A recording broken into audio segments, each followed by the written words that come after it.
మనుష్యుడిగా పుట్టినటువంటి ప్రతివాడు జీవితంలో తెలుసుకోవలసినటువంటి అమూల్యమైన విషయములను ప్రతిపాదన చేశాడు. అందులో ఏ ఒక్క విషయాన్ని పట్టుకోగలిగిన, ఏ ఒక్క విషయాన్ని ఆచరణాత్మకం చేసుకోగలిగిన జీవితం అభ్యున్నతిని పొందుతుంది. అన్నిటినీ మించి నేను వ్యక్తిగతంగా ఏం విశ్వసిస్తాను అంటే, విదుర నీతిని విన్నటువంటి వాడికి భగవంతుని యొక్క అనుగ్రహం తప్పకుండా కలుగుతుంది. ఎందుకని అంటే, నేను నమ్మేది ఏమిటి అంటే, మనుష్య జన్మ ఎత్తినటువంటి వ్యక్తి వినడము అనేటటువంటి మాట కేవలము వినడం కోసం వినడు, పరమ అనురక్తితో జీవితాన్ని మార్చుకోవడం కోసమే వింటారు అన్నది నా నమ్మకం. లేకపోతే మీరందరూ ఈ వాతావరణంలో ఇళ్ల దగ్గర నుంచి బయలుదేరి 7 గంటలకి మొదలు పెడతాను ప్రవచనం అంటే, ఖచ్చితంగా 7 అయ్యేటప్పటికి వచ్చి ఇంతమంది ఇలా కూర్చుని ఇంత శ్రద్ధతో వింటున్నారు అంటే ఏదో తెలుసుకోవాలన్న కుతూహలం, తెలుసుకున్న దాన్ని అమల్లోకి తెచ్చుకుందామన్న తాపత్రయం మీకు లేకపోతే అసలు మీరు ఎందుకు వస్తారు? కాబట్టి వినడము అంటే నా ఉద్దేశ్యం కేవలం ఏదో విని వదిలేయడానికి మీరు వస్తున్నారని నేను అనుకోను. విన్నదాన్ని బాగా పట్టుకుని ఆచరించాలని తాపత్రయం ఉన్నవాళ్ళు మీరందరూ అని నాకు ప్రబల విశ్వాసం. అయినప్పుడు అది భగవంతుని యొక్క అనుగ్రహానికి ఎందుకు కారణం కాదు? తప్పకుండా ఆయన అనుగ్రహానికి కారణం అవుతుంది. ఆయన అనుగ్రహమే ఆ ధర్మాచరణమునందు ఆసక్తిని పెంచుతుంది. విదురుడు మాట్లాడడం ప్రారంభం చేస్తూ మొదటి మాట ప్రతిపాదన చేస్తున్నాడు. జనులకు నొడబాటకు విధమున నడచుచు లోక నింద్యముల ఉడుగుచు మీదని యొకని కలిమి కులుకక మనుజులతో పొంది పొసగి మనుటొప్పు నృపా. ఇది కేవలముగా పాండవుల్లో, కేవలముగా కౌరవుల్లో, లేకపోతే కేవలముగా రాజ్య పరిపాలనకు సంబంధించిన విషయంగానో ఆయన ప్రతిపాదన చెయ్యట్లేదు.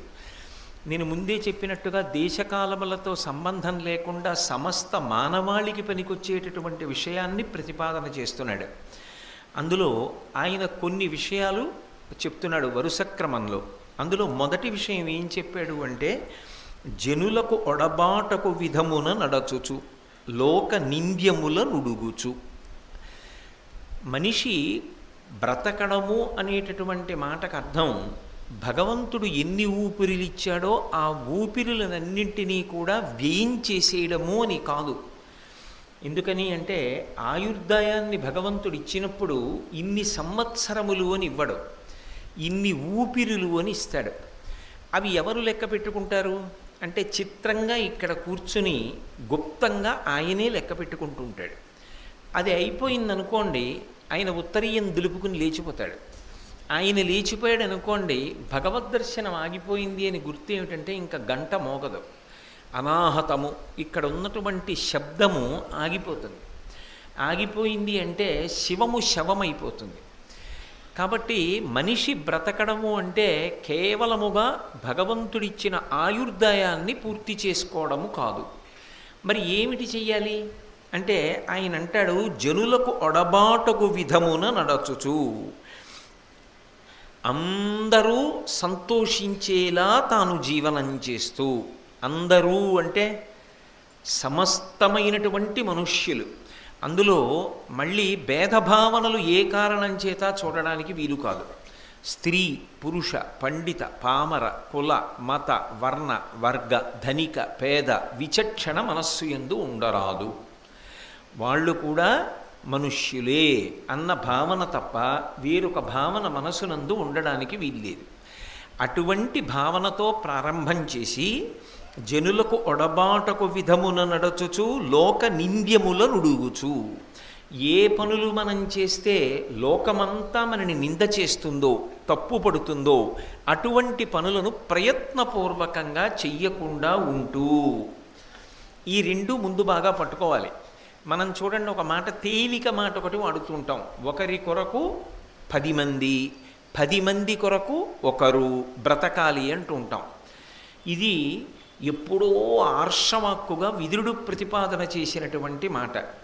ఒక మనిషి బ్రతకడం అంటే అందరి యొక్క సుఖాన్ని దృష్టిలో పెట్టుకుని బ్రతకాలి తప్ప కేవలము తన సుఖాన్ని ఒక్కదాన్ని ఆలోచించి బ్రతకకూడదు. అది మనుష్యుడు బ్రతకవలసిన బ్రతుకు కాదు.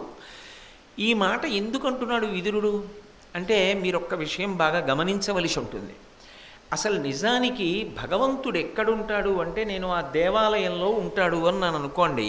అప్పుడు ఆయనకి నాకు తత్వత భేదం ఒకటి లేకుండా పోతుంది. నేను ఒక ఇంట్లో ఉంటాను, లేకపోతే ఓ కార్యాలయానికి వెడతాను, లేకపోతే ఇక్కడ ప్రవచనానికి వస్తాను. నేను ఇక్కడ ఉంటే ఇంట్లో ఉండను, ఇంట్లో ఉంటే కార్యాలయంలో ఉండలేను, కార్యాలయంలో ఉంటే ఇంట్లో ఉండలేను. ఈ 3 చోట్ల కాకుండా నేను ఏదైనా ఊరిడితే కాకినాడలో ఉండలేను. అయ్యప్ప స్వామి ఎక్కడున్నారంటే ఇక్కడే ఉన్నారు అని నన్ను అనుకోండి, అది మొదట్లో బాగుంటుందేమో. కానీ తర్వాత నాకేమవ్వాలంటే అయ్యప్ప ఎక్కడున్నారు అని అడిగారు అనుకోండి, ఆవిడ అయ్యప్పే, ఆవిడ అయ్యప్పే, ఆయన అయ్యప్పే, ఆయన అయ్యప్పే, ఇది అయ్యప్పే, ఇది అయ్యప్పే, ఇది అయ్యప్పే, అయ్యప్ప కానిది లేదు అన్న స్థాయికి ఎదిగాను అనుకోండి, అప్పుడు నేను చూడడానికి భేదం లేదు, అంతటా ఉన్నది భగవంతుడే. అందుకే అసలు మీరు జాగ్రత్తగా గమనిస్తే విష్ణు సహస్రనామ స్తోత్రంలో మొట్టమొదటి నామం ఏదున్నదో అదొక్కటే విష్ణువు యొక్క నామము. మిగిలిన నామములు ఆ నామమునకు వ్యాఖ్యానములు. మీరు కొంచెం జాగ్రత్తగా పరిశీలిస్తే ఎందుకో తెలుసా? అసలు విష్ణువుకి మొదటి పేరు ఏమిటి? విశ్వం.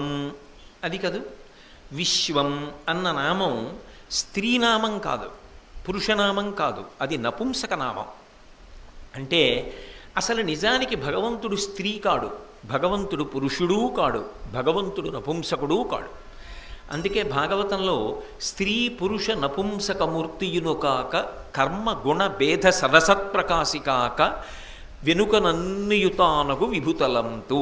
ఆయన ఒక మగ శరీరాన్ని తొడుక్కున్నాడు అనుకోండి, అప్పుడు ఆయన మగ శరీరమునందున్నాడు. ఆయన ఒక ఆడ శరీరాన్ని తొడుక్కున్నాడు అనుకోండి, ఆడ శరీరమునందున్నాడు. కోటేశ్వరరావు అనబడేటటువంటి ఈ శరీరం లాల్చీ వేసుకుందనుకోండి, కోటేశ్వరరావు గారు లాల్చీ వేసుకున్నారు అంటారు. ఇది రేపు కార్యాలయానికి అడుతూ చొక్కా వేసుకుందనుకోండి, కోటేశ్వరరావు గారు చొక్కా వేసుకున్నారు అంటారు. అనుష్ఠానం చేసుకుంటూ చొక్కా బనీను ఏమీ లేకుండా ఉత్తరీయం ఒకటే వేసుకు కూర్చున్నాను అనుకోండి, కోటేశ్వరరావు ఉత్తరీయం ఒక్కటే వేసుకున్నారు అంటారు. కోటేశ్వరరావు ధరించాడు వాటన్నిటినీ. అలా భగవంతుడు ధరిస్తున్నాడు ఈ స్త్రీ రూపాన్ని, పురుష రూపాన్ని, ఇన్నిటినీ ఆయన ధరిస్తున్నాడు. ఈ విశ్వమంతా ఆయనే, ఆయన కానిది ఏదీ లేదు, అన్నీ ఆయనే అయి ఉన్నాడు. బంగారమే చెవుల యొక్క తాటంకములుగా, బంగారమే కేయూరములుగా, బంగారమే పాదమంజీరములుగా, బంగారమే ఉంగరములుగా, బంగారమే హారములుగా, బంగారమే కిరీటముగా రూపాంతరం చెంది అనేక పేర్లతో పిలవబడినట్టు ఆ భగవంతుడే ఇన్ని రూపాలను పొంది ఇన్ని రూపాలుగా కనబడుతున్నాడు, ఇన్ని రూపాలుగా పిలవబడుతున్నాడు. కానీ ఇన్నిటిగా పిలవబడుతున్నా కరిగించేస్తే బంగారమే. బంగారం లేని రూపాలు రావు, రూపాలు లేకపోయినా బంగారం ఉంటుంది కరిగించేస్తే. అలా ఇన్ని రూపాలుగా కనపడుతున్నవాడు ఆ విష్ణువు ఒక్కడే. విష్ణువు వ్యాపించి అంతటా ఉన్నాడు. విశ్వం విష్ణుర్వషట్కారో భూత భవ్య భవత్ ప్రభు అని కదా విష్ణు సహస్రం ప్రారంభం చేస్తున్నాం. అలాగే ఇందుగలడందులేడని సందేహము వలదు చక్రి సర్వోపగతుండెందెందు వెదకి చూచిన అందందే కలడు దానవగ్రని వింటే అంటాడు ప్రహ్లాదుడు. ఇక్కడున్నాడు అక్కడలేడు కాదు, అంతటా భగవంతుడున్నాడు. అలాగే భాగవతాన్ని ప్రవచనం చేయడం మొదలుపెట్టగానే శుకబ్రహ్మ పరీక్షిన్ మహారాజు గారితో ఒక మాట అంటాడు. హరిమయము విశ్వమంతయు, హరి విశ్వమయుండు, సంధియము పని లేదు. అసలు హరిమయము కాని ద్రవ్యము పరమాణువు లేదు వంశపావన వింటే. ఇది మొట్టమొదట శుకబ్రహ్మ భాగవతంలో పరీక్షిత్తుకి చెప్పిన పరమసత్యం. హరిమయము విశ్వమంతయు, ఈ కనపడుతున్న విశ్వమంతా హరియే నిండి ఉన్నాడు, ఆయనే ఉన్నాడు. బంగారము ఆభరణములైనట్టు, ఆభరణముల నిండా బంగారం లేదు. అలా హరిమయము విశ్వమంతయు, హరి విశ్వమయుండు, ఆ హరియే విశ్వం యొక్క రూపాన్ని పొందాడు. ఇప్పుడు హరిమయము కాని ద్రవ్యము పరమాణువు లేదు వంశపావన వింటే, అసలు ఆయన కానిది ఏదీ లేదు. ఇప్పుడు విదురుడు చెప్తున్న ప్రతిపాదనలో ఉన్న లోతైన విషయం ఏమిటంటే, సమాజ సేవ ద్వారా మనశ్శుద్ధిని పొందడమా, మనశ్శుద్ధిని పొంది సమాజ సేవ చేయడమా? ఏది? నేను గుళ్ళోకి వెళ్ళడం ఎందుకు అంటే మనశ్శుద్ధిని పొందుట కొరకు. నేను ఈ దేవాలయ ప్రాంగణంలోకి వచ్చాను అనుకోండి, ఏ పని చేస్తున్నా ఏం ఆలోచిస్తాను? అమ్మో నేను ఇక్కడ ఈ పని చేస్తే అయ్యప్పకి చీకాకు కలుగుతుందా అని ఆలోచిస్తానా? ఆలోచించనా? ఇది గుడి, నేను ఇక్కడ ఇలా చేయకూడదు, ఇలా ప్రవర్తించకూడదు. ఇది గుడి, నేను ఇక్కడ ఇలాగే ఉండాలి, ఎందుకంటే ఇది భగవంతుడు ఉన్న ప్రదేశం అనుకుంటున్నానా? మరి అంతటా విశ్వమనందు విష్ణువే ఉన్నాడు అన్న భావన సత్యము అని శాస్త్రం చెప్తున్నప్పుడు ఈ సమాజమంతా భగవన్మయము. ఇప్పుడు నేను ఎవరికైనా ఏదైనా ఉపకారం చేశాననుకోండి, ఈశ్వరుడు నాకు వాక్కునిచ్చాడు, నేను 4 మంచి మాటలు చెప్పాననుకోండి, నేను మీకు ఉపకారం చేశానా? నేను సమాజం అనేటటువంటి దేవాలయంలో సేవ చేసుకుని తరించానా? నేను మీకు ఉపకారం చేయట్లేదు, నేను తరించడానికి అది కారణమైంది. నేను సమాజమునకు సేవ చేసుకుంటున్నాను. ఒకడికి బలం ఉంది, ఆ బలంతో ఒక బలహీనుణ్ణి రక్షించాడు. విష్ణువు బలహీనుడి రూపంలో వచ్చి నీ బలాన్ని ఉపయోగించి పుణ్యం కింద మార్చుకోమని అనుగ్రహించాడు. ఇప్పుడు ఈయన ఉద్ధరణ పొందుతున్నాడు. ఒకడి దగ్గర డబ్బు ఉంది, ఆ డబ్బు ఇంకొకడికి ఇచ్చి బాగా చదువుకోవడానికో కష్టం నుంచి గట్టెక్కడానికో తాను ఉపయోగపడి, ఈశ్వర ఈ డబ్బిచ్చిన వాడివి నువ్వే, డబ్బు వలన ఒకడికి ఉపకారం చెయ్యడానికి వీలుగా ఉపకారమును పొందడానికి యోగ్యమైన వ్యక్తి రూపంలో ఎదురుకుండా వచ్చి నిలబడి నా చేత ఉపకారమును పొంది నన్ను అనుగ్రహించిన వాడివి నువ్వే. ఇప్పుడు ఇది గర్వం ఏర్పడడానికి కారణము కాదు. బాగా పట్టుకున్నారో లేదో నేను అన్నమాట. మీరు తరిస్తున్నారు తప్ప మీరు అవతల వారిని ఏమీ ఉపకారం చెయ్యట్లేదు. అప్పుడు మీరు గర్వించడానికి కారణమేముంది? నేను 2 అరటిపళ్ళు పట్టుకొచ్చి అయ్యప్పకి ఇచ్చాను అనుకోండి, అయ్యప్ప నేను ఎట్టకపోతే నువ్వేం తింటావు అంటానా? అయ్యప్ప నాకు 25 అరటిపళ్ళు ఇస్తే 2 నీ కట్టుకొచ్చి ఇచ్చా, ఈ అరటిపళ్ళు నువ్వు ఇచ్చినవి నేను సృష్టించానా ఏమి అంటానా అననా? అలాగే సమాజమునకు చేసేటటువంటి సేవ యందు నేను చేస్తున్నాను అన్నాను అనుకోండి, సమాజమునకు నా వలన ఉపకారం జరుగుతోంది అన్నాను అనుకోండి, వెంటనే అది నా గర్వమునకు కారణమవుతుందా? నాకు బలం ఉంది, సమాజంలో బలహీనుల్ని రక్షిస్తున్నా, అది నా గర్వానికి కారణం. నా దగ్గర వాక్కు ఉంది కాబట్టి నీ చెప్తున్నా, అదో గర్వం. నా దగ్గర డబ్బు ఉంది, నేను చదువుకోలేకపోతున్న వాళ్ళకి 10 మందికి నేను చదువుకోవడానికి డబ్బు ఇచ్చా, అదో గర్వం. ఇప్పుడు ఏమైంది? సమాజ సేవకు నీవు ఉపయోగపడుతున్నావు అంటే గర్వమునకు కారణం కాదు. సేవ చేసుకోవడానికి నాకు సమాజం అవకాశం ఇచ్చి ఉద్ధరణ కల్పిస్తోంది. ఈ గుడి ఉంది, మీరు వచ్చి తుడిచారు, అప్పుడు మీరు గుడికి ఉపకారం చేశారా? తుడిపించుకుని గుడి మీకు పుణ్యం ఇచ్చిందా? గుడి మీకు పుణ్యం ఇచ్చింది. గుడి ఉంది కాబట్టి మీరు వచ్చి తుడిచి పుణ్యం పొందారు. గుడి లేకపోతే ఎలా, ఎక్కడ తుడుస్తారు, ఎలా పుణ్యం పొందుతారు? ఒంట్లో బలం ఉంటే ఎందుకు పనికి వస్తుంది? మీ దగ్గర 10 పళ్ళు ఉన్నాయి, 4 పళ్ళు పట్టుకొచ్చి ఇచ్చారు, ఆ 10 పళ్ళు ఇచ్చినవాడు వాడే, అందులోంచి 4 పళ్ళు వాడికి ఇచ్చి పుణ్యాన్ని సంపాదించారు, సంతోషాన్ని పొందారు, భగవత్ సేవ చేయగలిగారు. ఈ ప్రాంగణం ఉంది కాబట్టి, సమాజం ఉన్నది కాబట్టి నువ్వు సమాజ సేవ చేసుకో. ఎలా అంటే నువ్వు ఏది చేసిన కారణము చేత అందరూ సంతోషాన్ని మాత్రమే పొందుతారో ఆ పని మాత్రమే చేస్తూ ఉండు. అయితే ఇక్కడ మీరు ఒక్క మాట బాగా పట్టుకోవాలి. ఇందులో సమాజము యొక్క నిందకు గురి కావద్దు అంటున్నాడు కదా విదురుడు.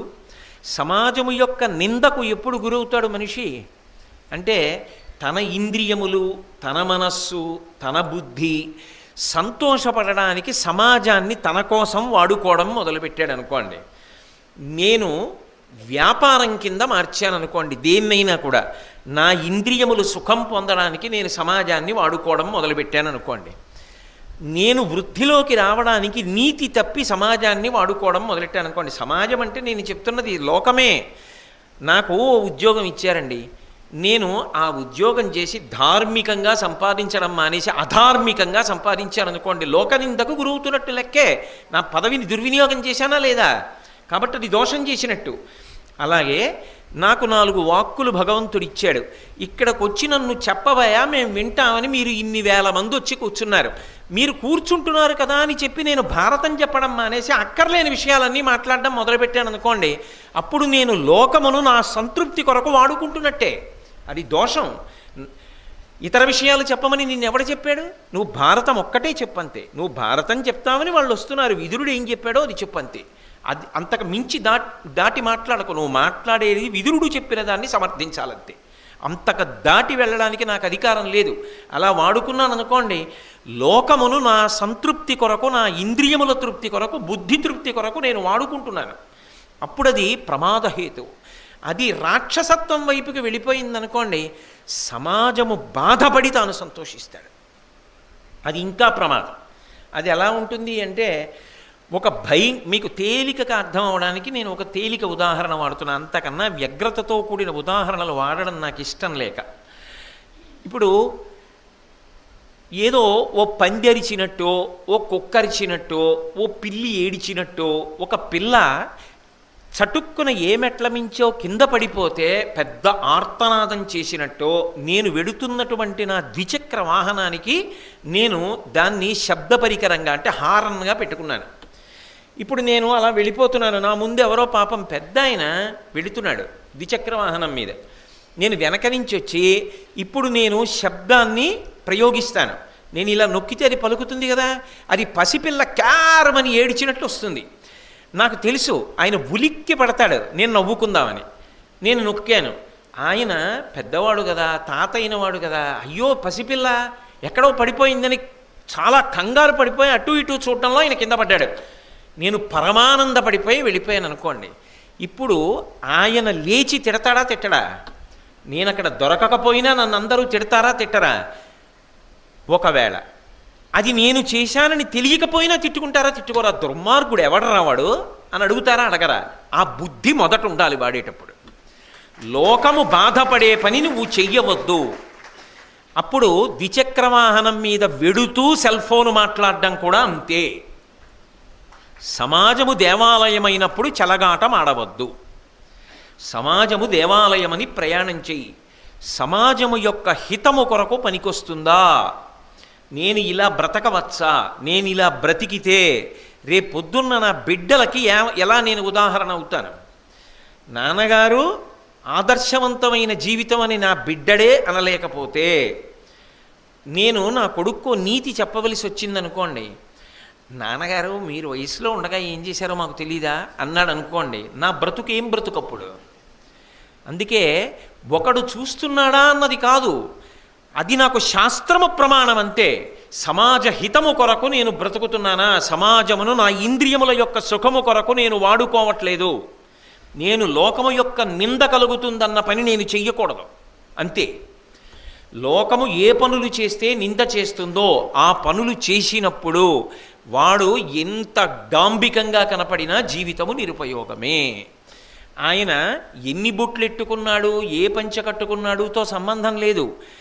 ఆయన ఏ పని చేసినా ఈ పని వలన లోకమునకు హితమా అని ఆలోచన చేయగలిగితే అంతకన్నా గొప్ప విషయం ఇంకొకటి లేదయా. బ్రతుకన్న మాటకు అది అర్థం మనుష్య బ్రతుకుకి.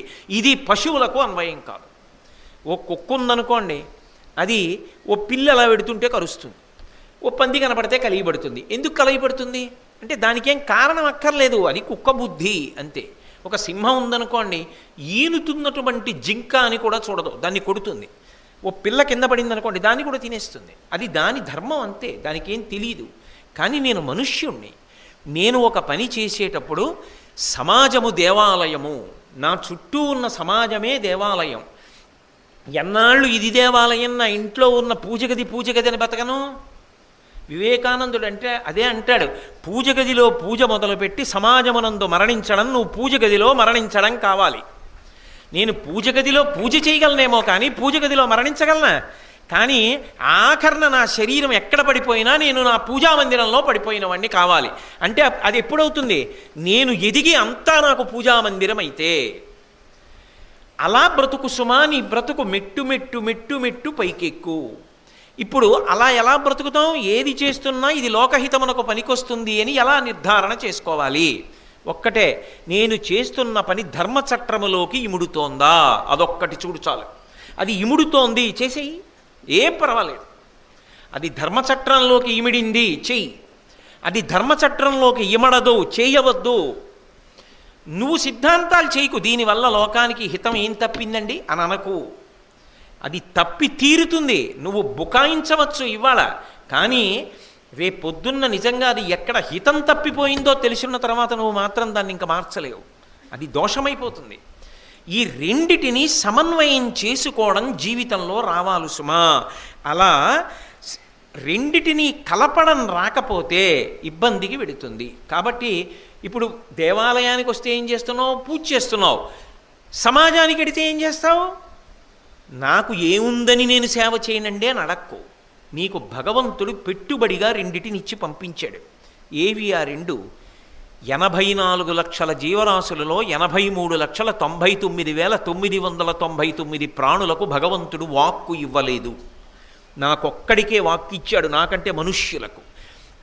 నువ్వు ఏ మాట మాట్లాడినా అబద్ధాలు ఆడవద్దు. ఏ మాట మాట్లాడినా ఏదో ప్రాణం పోతోందంటే ఏమో అన్నింటికీ మీకు కుదురుతుందా ఇలాగే మాట్లాడతారు వేదికెక్కి అనద్దు. నేను భారతం చెప్పాలి, భారతం చెప్తున్నాను కాబట్టి సత్యమును పలుకు, పరులకు హితము కలిగేటటువంటి మాట మాట్లాడు. నువ్వు మాట మాట్లాడితే అవతల వాళ్ళ జీవితంలో ఒక చిన్న మార్పు అయినా రావాలి, ఒక మంచి మార్గంలో వాళ్ళు వెళ్ళాలి. అలా మాట్లాడు తప్ప నోట మాట తెల్లవారి లేచిన దగ్గర నుంచి రాత్రి వరకు కపటం కోసం వాడవద్దు. ఆయన ఎవ్వరికీ ఇవ్వనిది నీకు ఇచ్చాడు కాబట్టి తెలియట్లేదు, కానీ అది లేని వాళ్ళకి తెలుసు దాని విలువేమిటో. రామ అని రామనామం చెప్పాలని అనుకుందనుకోండి, ఒక జీవుడు కుక్కలో ఉండి అనగలడా? నేను అనగలను. ఒక హితవాక్కు చెప్పగలిగిన జీవుడు ఒక జంతువులో ఉన్నా చెప్పలేడు, నేను చెప్పగలను. కాబట్టి నువ్వు ఏ మాటలు మాట్లాడుతున్నావో అవి సారవంతములైన మాటలు మాట్లాడి ఆదర్శవంతమైన జీవితాన్ని గడుపు. దానికి పెద్ద చదువే చదువుకోవాలని లేదండోయ్. మీరు కొన్ని చోట్ల చూడండి, మా తాతగారండి మహానుభావుడు పల్లెటూరులో వ్యవసాయం చేసేవారు. ఆ ఊళ్ళో రామాలయం కట్టినప్పుడు మా తాతగారికి అప్పచెప్పారండి రామాలయం. మా తాతగారు రాత్రి అయ్యేటప్పటికీ రామాలయం డబ్బులు తీసుకొచ్చి రామాలయానికి చెందిన డబ్బు ఇంత ఖర్చు పెట్టారు, ఇంకా రామాలయానికి ఇంత ఉంది అని ఖాతా పూర్తి చేసి రామ రామ రామ రామ అని చెప్పి ఆ పుస్తకం ఇంట్లో పెట్టి పడుకునేవారండి. ఆయన జీవితం అయిపోయే వరకు అలా రామనామం చెప్తూ రామాలయానికి సేవ చేసి రామనామంతో వెళ్ళిపోయారు అన్నవాళ్ళు ఉన్నారు. లేరని మీరు అనుకోకండి.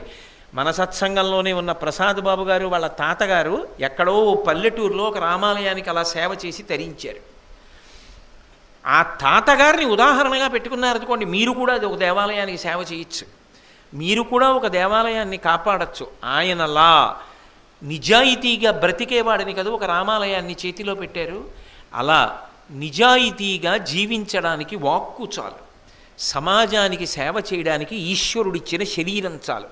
నువ్వు సంపాదించిన డబ్బు పెట్టావా పెట్టలేదా పోనీ వదిలిపెట్టు. ఈ శరీరం ఉన్నది, దీనితో నలుగురికి ఉపకారం చేయలేవా? ఓ కష్టంలో ఉన్నవాడికి నేను చేసి పెడతాను లేవా, నువ్వు చేసి పెట్టలేవా? ఏమంటే ఒక్క పద్యం రాసివ్వండి అంటే ఓ పద్యం రాసి పెట్టలేవా? శ్రీరామ మీ చేత్తో మొదట రాయండి, నేను రామకోట రాసుకుంటానంటే ఉత్సాహపరిచి శ్రీరామ నీ చేత్తో రాసి వాళ్ళని ఉత్సాహపరిచి ఇవ్వలేవా? అవతల వాళ్ళు కష్టంలో ఉంటే ఆదుకుని నువ్వు ఉపకారం చేయలేవా? అది జీర్ణమైన వాడు మహాత్ముడు. మహాత్మా గాంధీ గారు దక్షిణాఫ్రికాలో రైల్లో తలుపు దగ్గర నిలబడి ప్రయాణం చేస్తున్నారు. రైలు వెడుతోంది, ప్రారంభమైంది, రైలు వేగం పుంజుకుంటోంది. చటుక్కున ఆయన కాలి చెప్పు జారి కింద పడిపోయింది. పడిపోగానే గాంధీ గారు ఏం చేశారంటే రెండో కాలి చెప్పు వదిలేశారు. వదిలేస్తే పక్కనున్న వాళ్ళు అన్నారు, అయ్యో అదేమిటి రెండో చెప్పు కూడా వదిలేశారు అన్నారు. గాంధీ గారు అన్నారు, ఒక్క చెప్పు ఉంటే నాకేం ప్రయోజనం, ఒకటి కింద ఒకటి రైల్లో ఉపయోగం ఏముంది, రెండోది కూడా వదిలేస్తే దొరికిన వాళ్ళు వేసుకుంటారు అన్నారు. అది రక్తమునందు జీర్ణమై ఉండాలి. ఆ భావన జీర్ణమవడం సంస్కారం, దానికి ప్రయత్నం చెయ్యాలి. అది వెంటనే వస్తుందా ఆలోచన? అలా వస్తే నువ్వు చదువుకున్న చదువు సార్థక్యం, మనుష్య జన్మ సార్థక్యం. కాబట్టి బ్రతుకుట అన్న మాటకి ఏదో త్యాగం చెయ్యాలనుకో. ప్రతిరోజు కనీసం ఒక్క 10 నిమిషాలు నీ శరీరము వలన ఇంకొకరి శరీరమునకు కలగవలసిన ఖేదము తగ్గుతోందా? దీనికి ఎక్కడికో వచ్చి పెద్ద ఉపకారం చేసే ఇక్కర్లేదండి. నేను మీకు తేలిక మాట చెప్తా, మీరందరూ ప్రాజ్ఞులు, మీరు తెలియని వాళ్ళు కాదు, ఏదో ఆ తాపత్రయానికి అంటానంతే.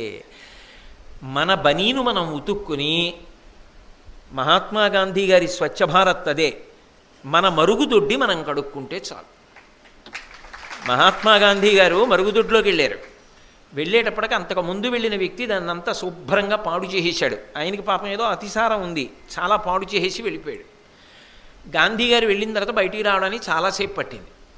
అక్కడ ఉన్న వాళ్ళకి అనుమానం వచ్చింది, ఇంతసేపు ఉన్నారేమి మరుగుదొడ్లో, మీకు ఏమైనా కొంచెం ఆరోగ్యం తేడా చేసిందా, కడుపు ఇబ్బందిగా ఉందా అని అడిగారు. ఆయన అన్నారు, కాదు, అదంతా ఎవరో పాడు చేశారు, దాన్నంతా శుభ్రంగా కడిగి బయటికి వచ్చానన్నారు.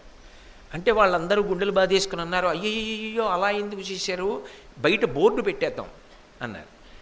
బయట బోర్డు పెట్టేయడం కాదు, ఒకడికి చెప్పే ముందు తాను ఆచరించాలి. మరుగుదొడ్డి ఎవరు కడగలేదని నేను పంచాయతీ పెట్టే కన్నా మరుగుదొడ్డి నేను కడిగొచ్చేస్తే అందరూ కడుగుతారు, మరుగుదొడ్డి శుభ్రంగా ఉంటుంది. నీ మరుగుదొడ్డి నువ్వు కడుక్కో, నీ బనీళ్ళు నువ్వు ఉతుక్కో, నీ సాక్స్ నువ్వు ఉతుక్కో, నీ బూట్లు నువ్వు పాలిష్ చేసుకో. వ్యాయామానికి ఏదో ఎంచుకొని పనులన్నీ ఇంకోడికి ఎందుకు అప్పచెప్పడం? నీ పనులు నువ్వు చేసుకోవడం వ్యాయామం కాదా? అప్పుడు అది పని పిల్లలే కావచ్చు, దానికి కొంచెం పని తగ్గితే తప్ప తగ్గకూడదా? చేసే తీరాలా? నా పని నేను చేసుకుని ఆమెకి తగ్గిపోతే జీతం ఎక్కువ ఇచ్చేస్తున్నానని ఆక్రోశమా? మీరు కాదు, నా బోటిగాడి గురించి చెప్తున్నా. ఏదో వ్యాయామం బదులు ఇది చేస్తే సరిపోలా? మహాత్మా గాంధీ గారు చేయలే? స్వచ్ఛ భారత్ అంటే బయట శుభ్రంగా, అది ఇక్కడ శుభ్రంగా ఉంటే అక్కడ శుభ్రంగా ఉంచాలన్న ఆలోచన వస్తుంది. అసలు ఇక్కడ లేని శుభ్రం బయట ఎక్కడి నుంచి వస్తుంది? అది ఆ కళ్ళజోడు మహానుభావుడిది. అది అందుకోవాలి జాతి ప్రజ.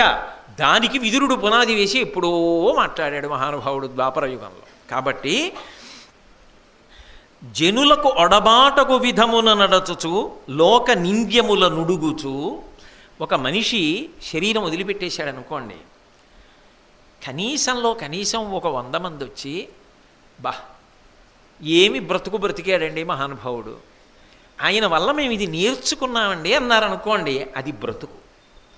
ఆయన చనిపోయాక మేం పట్టుకుంటాం, అంతకన్నా మేము ఆయనకి చేయగలిగింది ఏమిటి అని ఆయన పట్టుకున్నారనుకోండి, అది ఆయన బ్రతుకు.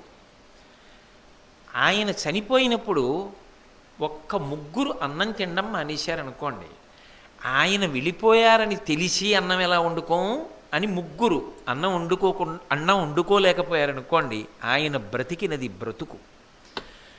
అమ్మయ్యా వెళ్ళాడా దుర్మార్గుడు అన్నారనుకోండి, ఏం బ్రతుకు ఆ బ్రతుకు? మనిషి ఎలా బ్రతికాడన్నది మరణమునందు మహాతీర్పు. అందుకు అబ్దుల్ కలాం గారు, అమ్మా you will come and salute to your lotus feet at the day of the last final judgement అని రాసుకున్నారు వింగ్స్ ఆఫ్ ఫైర్లో.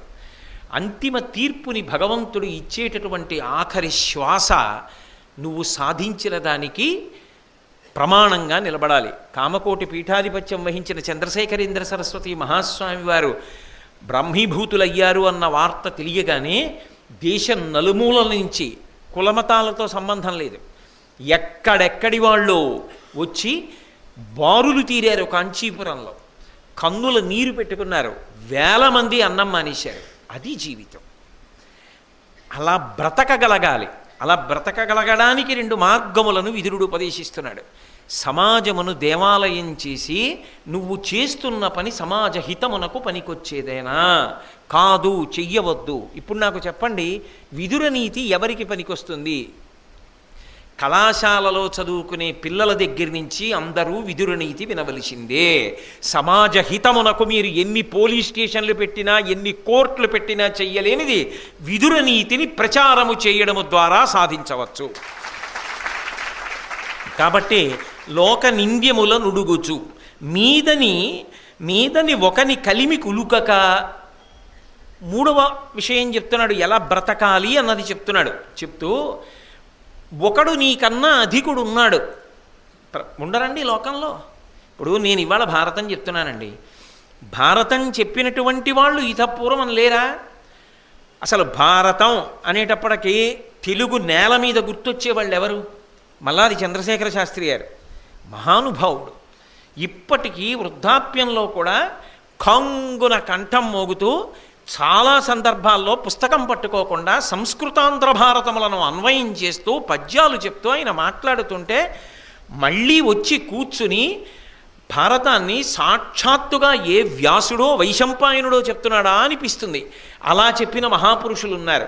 అటువంటి మహాపురుషులు జ్ఞాపకానికి వచ్చినప్పుడు, అయ్యా చంద్రశేఖర శాస్త్రి గారు, మీలా కాకపోయినా మీలో 1000వ వంతు చెప్పగలిగిన ప్రజ్ఞ నాకు కటాక్షించండి అని నమస్కారం చేశాను అనుకోండి, నా బ్రతుక్కు అర్థం. మల్లాది చంద్రశేఖర శాస్త్రి గారు నాకన్నా ఏం చెప్పారండి అన్నాను అనుకోండి, నాకు బాగుంటుందేమో, అందరూ ఛీ అనడానికి పనికొస్తుంది. అసూయ వల్ల ఏం సాధిస్తావు? ఆయన ప్రజ్ఞాపాఠములు ఏమిటో తెలుసుకుని సాష్టాంగ నమస్కారం చేయి, ఆయన కూడా ఆశీర్వదిస్తారు. ఇంకా ఇంకా వృద్ధిలోకి వచ్చినా ఒకనాడు నాలా చెప్తావురా, బెంగబెట్టుకోకు అంటారు. అంతేకాని అసూయ పెంపొందించుకుని ఏం చేస్తావు? భారతం గరికపాటి నరసింహారావు గారు చెప్తున్నారు. ఇప్పుడు ప్రతిరోజు భక్తి టీవీలో వస్తోంది. అనేక సందర్భాలలో పద్యం వ్యాకరణం ఎన్నో చెప్తూ ఉంటారు మహానుభావుడు. భాష మీద అధికారం ఉన్నవారు మహాసహస్రావధాని. ఆయన చెప్పినట్టు పద్యం గురించి చెప్పమంటే నేను చెప్పగలనా? అది ఆయనకి సరస్వతీ విభూతి, ఆయనకి సరస్వతీదేవి కటాక్షం, ఆయన పొందినటువంటి అదృష్టం. గరికపాటి నరసింహారావు గారికి భాష మీద, పద్యం మీద, వ్యాకరణం మీద ఎంత పట్టుందో అంత పట్టు ఎప్పటికైనా నాకు కూడా లభించుగాక అని నేను ఆయన పాదములకు నమస్కారం చేసి భారతం చెప్పాను అనుకోండి, ఆ బ్రతుకుకు ఒక అర్థం.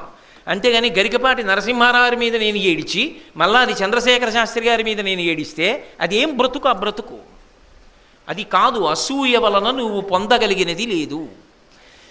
ఏ రంగంలోనైనా సరే నీకన్నా ధనికుడు కనబడ్డాడు, మహానుభావుడు ఎంత కష్టపడి సంపాదించాడో, ఆ పూర్వీకులు ఎంత శ్రమ చేసి సంపాదించారో, ఔదార్యముతో ప్రవర్తించు.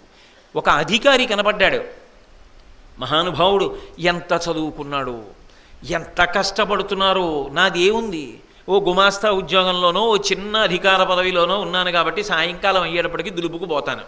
కానీ ఆయన రాత్రింబవళ్ళు నిద్రపోతూ కూడా ఎంత కష్టపడుతున్నారో, ఎంత శ్రమ పడితే ఆ స్థానంలో కూర్చుని తట్టుకోగలుగుతున్నారో.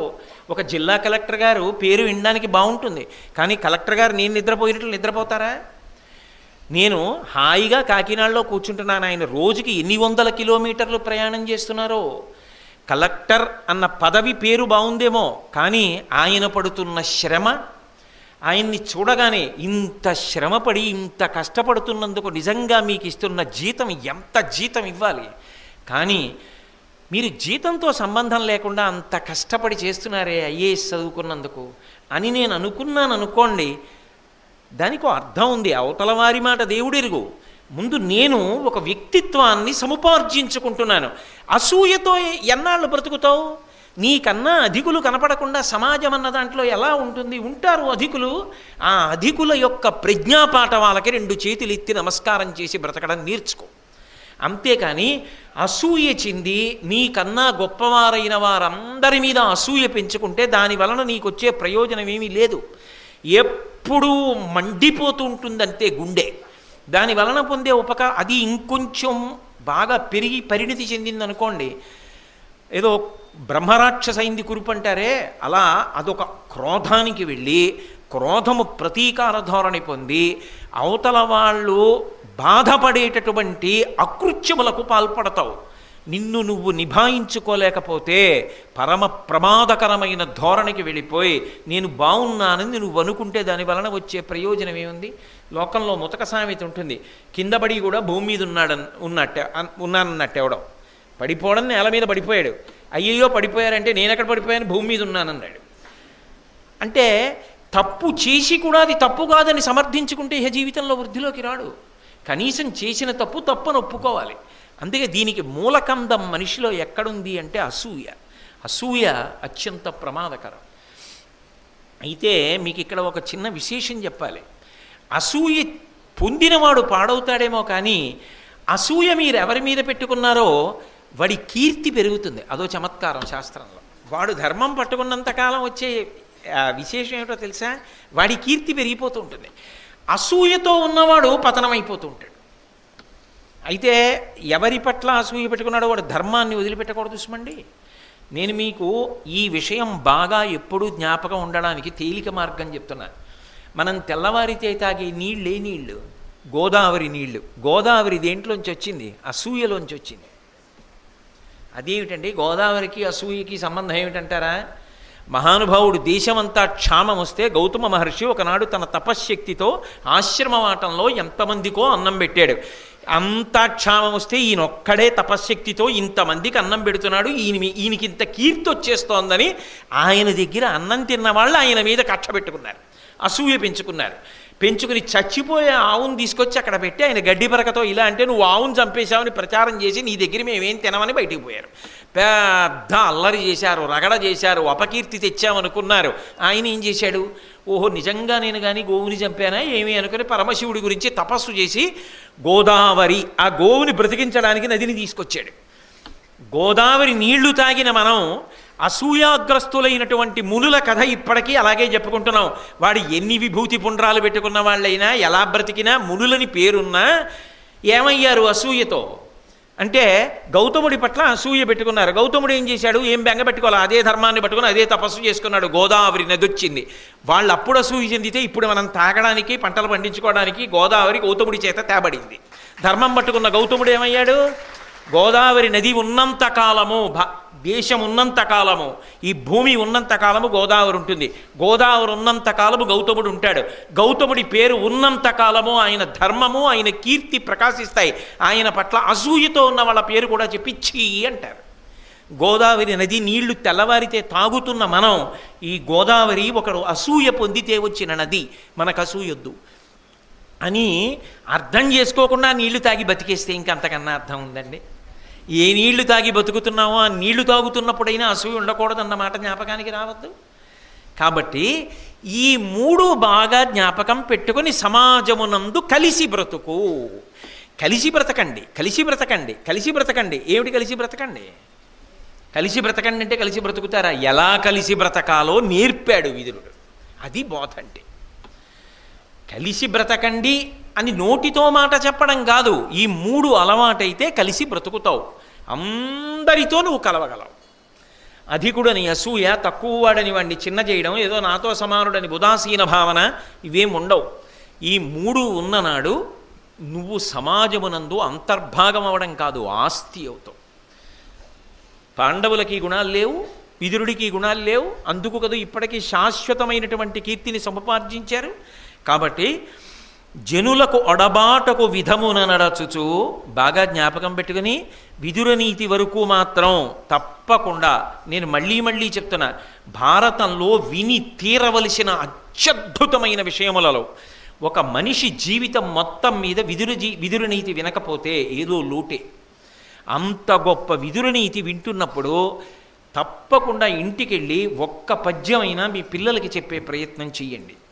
కాబట్టి ఈ మూడు జ్ఞాపకం పెట్టుకోమని చెప్తున్నాడు విదురుడు ధృతరాష్ట్రుడికి. ఈ మూడు ఉన్ననాడు, నువ్వు అలా బ్రతుకుతున్ననాడు, నువ్వు రాత్రి ఇంటికి వెళ్ళి తలగడా అక్కర్లేదు, చెయ్యి తల కింద పెట్టుకు పడుకుంటే నీకు నిద్ర పట్టేస్తుంది. ఇలా రాకపోతే నిద్ర పట్టట్లేదు ధృతరాష్ట్ర మహారాజా నీకు. కాబట్టి జనులకు ఒడబాటకు విధమున నడచచ్చు, మళ్ళీ చెప్తున్నా, జనులందరూ సంతోషించేలా బ్రతుకుతూ లోకనింద్యముల నుడుగుచూ, లోకమంతా ఏ పనులు చేస్తే మనని నింద చేస్తుందో అటువంటి పనులు చేయడం మానుకుని, మీదని ఒకని కలిమి కులుకక, మనకన్నా ఒకడు ఒక విషయంలో గొప్పవాడు అన్న విషయంలో అసూయ పొందకుండా గౌరవ భావాన్ని పెంచుకుని బ్రతికితే మనుజులతో పొంది పసగి మనుటొప్పు నృపా. అలా మనుష్యులతో కలిసి బ్రతకడం అనేటటువంటిది చాలా చాలా ఆవశ్యకమైన విషయము. మనిషిగా పుట్టినవాడు ఈ మూడిటిని సాధన చేయకపోతే ఆ జన్మకు, ఆ జీవితానికి అర్థము లేదు అని విదురుడు అనడు. కానీ ఆయన పట్ల గౌరవంతో ఆయన చెప్పిన ఉపదేశవాక్యమునందున్నటువంటి భక్తితో నేనన్నమాట. కాబట్టి అలా సాధన చెయ్యాలి సుమా అంటూ ఆయన వేరొక హితవాక్కు పలుకుతున్నాడు. కోపము నుబ్బును గర్వము నాపోవక యునికియును, దురభిమానము నిర్వ్యాపారత్వముననునవి కాపురుష గుణంబులండ్రు కౌరవనాథ. కాపురుష గుణములు చెప్తున్నాడు. కాపురుష గుణములు అంటే దుర్మార్గులైనటువంటి వాళ్ళకి ఇవి లక్షణములుగా ఉంటాయి సుమా.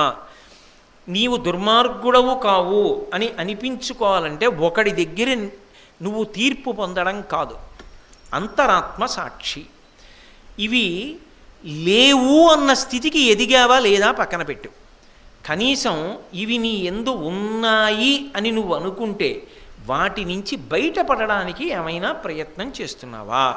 ఇప్పుడు నేను పైకి చూడ్డానికి బాగున్నానండి, ఆకలి వేస్తోందా? వేస్తోంది. అన్నం తింటున్నారా? తింటున్నాను. జీర్ణం అవుతోందా? అవుతోంది. రాత్రి నిద్ర పడుతుందా? పడుతుంది. ప్రశాంతంగానే ఉంటున్నారా? ఉంటున్నాను. బరువు అకస్మాత్తుగా ఏం తగ్గిపోలేదా? గత 3 నెలల్లో ఏం తగ్గిపోలేదు, అలాగే ఉన్నాను. ఎందుకైనా మంచిది ఒకసారి ఈ పరీక్షలు చేయించుకోండి అన్నాడు వైద్యుడు. పరీక్షలు చేయించుకున్నాను. అకస్మాత్తుగా నాకు ఏదో ఒక రుగ్మత ఉన్నది శరీరంలో అని బయటపడింది. వెంటనే వైద్యుడు జాగ్రత్త పడి, చూశారా చేయించుకోవడం ఎంత మంచిదైందో, దీన్ని మీరు ఉపేక్షించి ఉంటే ఇంకొక 2 నెలల తరువాత చాలా ప్రమాదానికి వెళ్ళిపోయి ఉండేది. ఇక మిమ్మల్ని రక్షించడం నా చేత కూడా అయ్యే పని కాదు. అది 4వ స్థాయికి వెళ్ళిపోయేది. 3వ స్థాయిలో ఉంది కాబట్టి 3 నెలలు చాలా జాగ్రత్తగా ఔషధం సేవించండి, తగ్గుతుందిలేండి అని, చాలా అదృష్టమైంది పరీక్ష చేయించుకోవడం అని వైద్యం చేశాడు. పర్వాలేదు, తగ్గుతోంది, కానీ జాగ్రత్త ఉస్మండి. ఇక పైన ఈ విషయాల్లో మీరు కొంచెం జాగ్రత్త పాటించాలి. ఎక్కడ పడితే అక్కడ తినడం, ఎక్కడ పడితే అక్కడ తిరుగుతూ ఉండడం, ప్రయాణాలు తగ్గించుకోండి అన్నాడు. ఉదాహరణకి చెప్తున్నా, ఇవన్నీ నిజంగా అయిపోయాయా? కోటేశ్వరరావుకి ఏమైనా అయిపోయిందా? వైద్యులు అలా చెప్పారా? అక్కర్లేని విషయాలకి తలబాదుకోకండి. ఇటువంటివి నేను మీ మీద పెట్టి చెప్పకూడదు, అందుకని నా మీద పెట్టి చెప్పుకోవడం అంతే. కాబట్టి నేను నా అనారోగ్యం నాకు తెలియకుండా ఏదైనా ఉందా? పరీక్ష చేయించుకుంటున్నానా? ఇది ఈ పద్యం అటువంటిది. నువ్వు నీ భార్యను అడగక్కర్లేదు, తల్లిదండ్రులను అడగక్కర్లేదు, పిల్లలను అడగక్కర్లేదు. నీకు నువ్వు పరిశీలించుకో. ఇందులో ఎక్కువ ఉండిపోతే 10 మందికి నువ్వు మంచివాళ్ళే కనపడుతున్నా నువ్వు దుర్మార్గుడివి సుమా ఈశ్వరుడి దృష్టిలో. నీకు భగవంతుడిచ్చిన శరీరం సక్రమంగా ఉపయోగించట్లేదు సుమా. ఇంత గొప్ప శరీరాన్ని ఆయన ఇచ్చాడు, దేనికి ఉందండి చెయ్యిలా పట్టుకోవడానికి? ద్వైపం అంటుంది వేదం. లోకంలో కేవలం 3 ప్రాణులే చేత్తో పట్టుకుని నోట్లో పెట్టుకుంటాయి. మిగిలింది ఏదైనా తినాలంటే పరిగెత్తుకొచ్చి నోటితో కొట్టి తినాలి. నేను తినాలంటే చేత్తో పట్టుకుని నోట్లో పెట్టుకుంటా. 3 ప్రాణులు తింటాయి అలా. 1 కోతి, 2 ఏనుగు తొండంతో పట్టుకుని నోట్లో పెట్టుకుంటుంది, 3 మనుష్యుడు. అంటే ఉత్కృష్ట ప్రాణులని గుర్తు. మరి భగవంతుడు ఇంత గొప్ప శరీరాన్ని ఇచ్చాడే, వాక్కునిచ్చాడే, చేతినిచ్చాడే, కాళ్ళు ఇచ్చాడే, ప్రదక్షిణం చేయగలనే, ఈ చేతులతో బెంగ పెట్టుకోకుండా ఇలా అనగలనే. మరి ఇన్ని ఆయన ఇచ్చినప్పుడు ఈ గుణములు కానీ ఉన్నాయనుకోండి, నీకు మళ్ళీ ఇది ఇవ్వడం అనవసరమని ఈశ్వరుడు తీర్పు చెప్తాడు. నీకు ఎందుకురా మళ్ళీ ఇది, నువ్వేం చేసావు దాంతో అంటాడు కదా. అందుకని ఇవి లేకుండా ఉన్నాయా నీకు నువ్వు పరిశీలనం చేసుకో. ఇవి కాపురుష గుణంబులండ్రు కౌరవనాథ. ఇవి ఉంటే నిద్ర పట్టదు, ఇవి ఉంటే నువ్వు సమాజం మనకు ఉపయోగపడవు, సరికదా. ఇవి ఉన్నవాడు తనని తాను ద్రోహం చేసుకుంటాడు, 10 మందికి మోసం చేస్తూ జీవితాన్ని గడిపేస్తాడు. దానివల్ల ఏదో బాగున్నాను అనుకుంటూ ఉంటాడంతే. కానీ బాగున్నాను అనుకుని బ్రతికేసినంత మాత్రాన ఏమిటండి ఉపయోగం? రామకృష్ణ పరమహంస చెప్తారు, ఓ పాము కప్పని పట్టుకుంది, అది ఇలా ఎత్తి నోరు చటుక్కుని లోపలికి తీసుకుంటూ ఉంటుంది.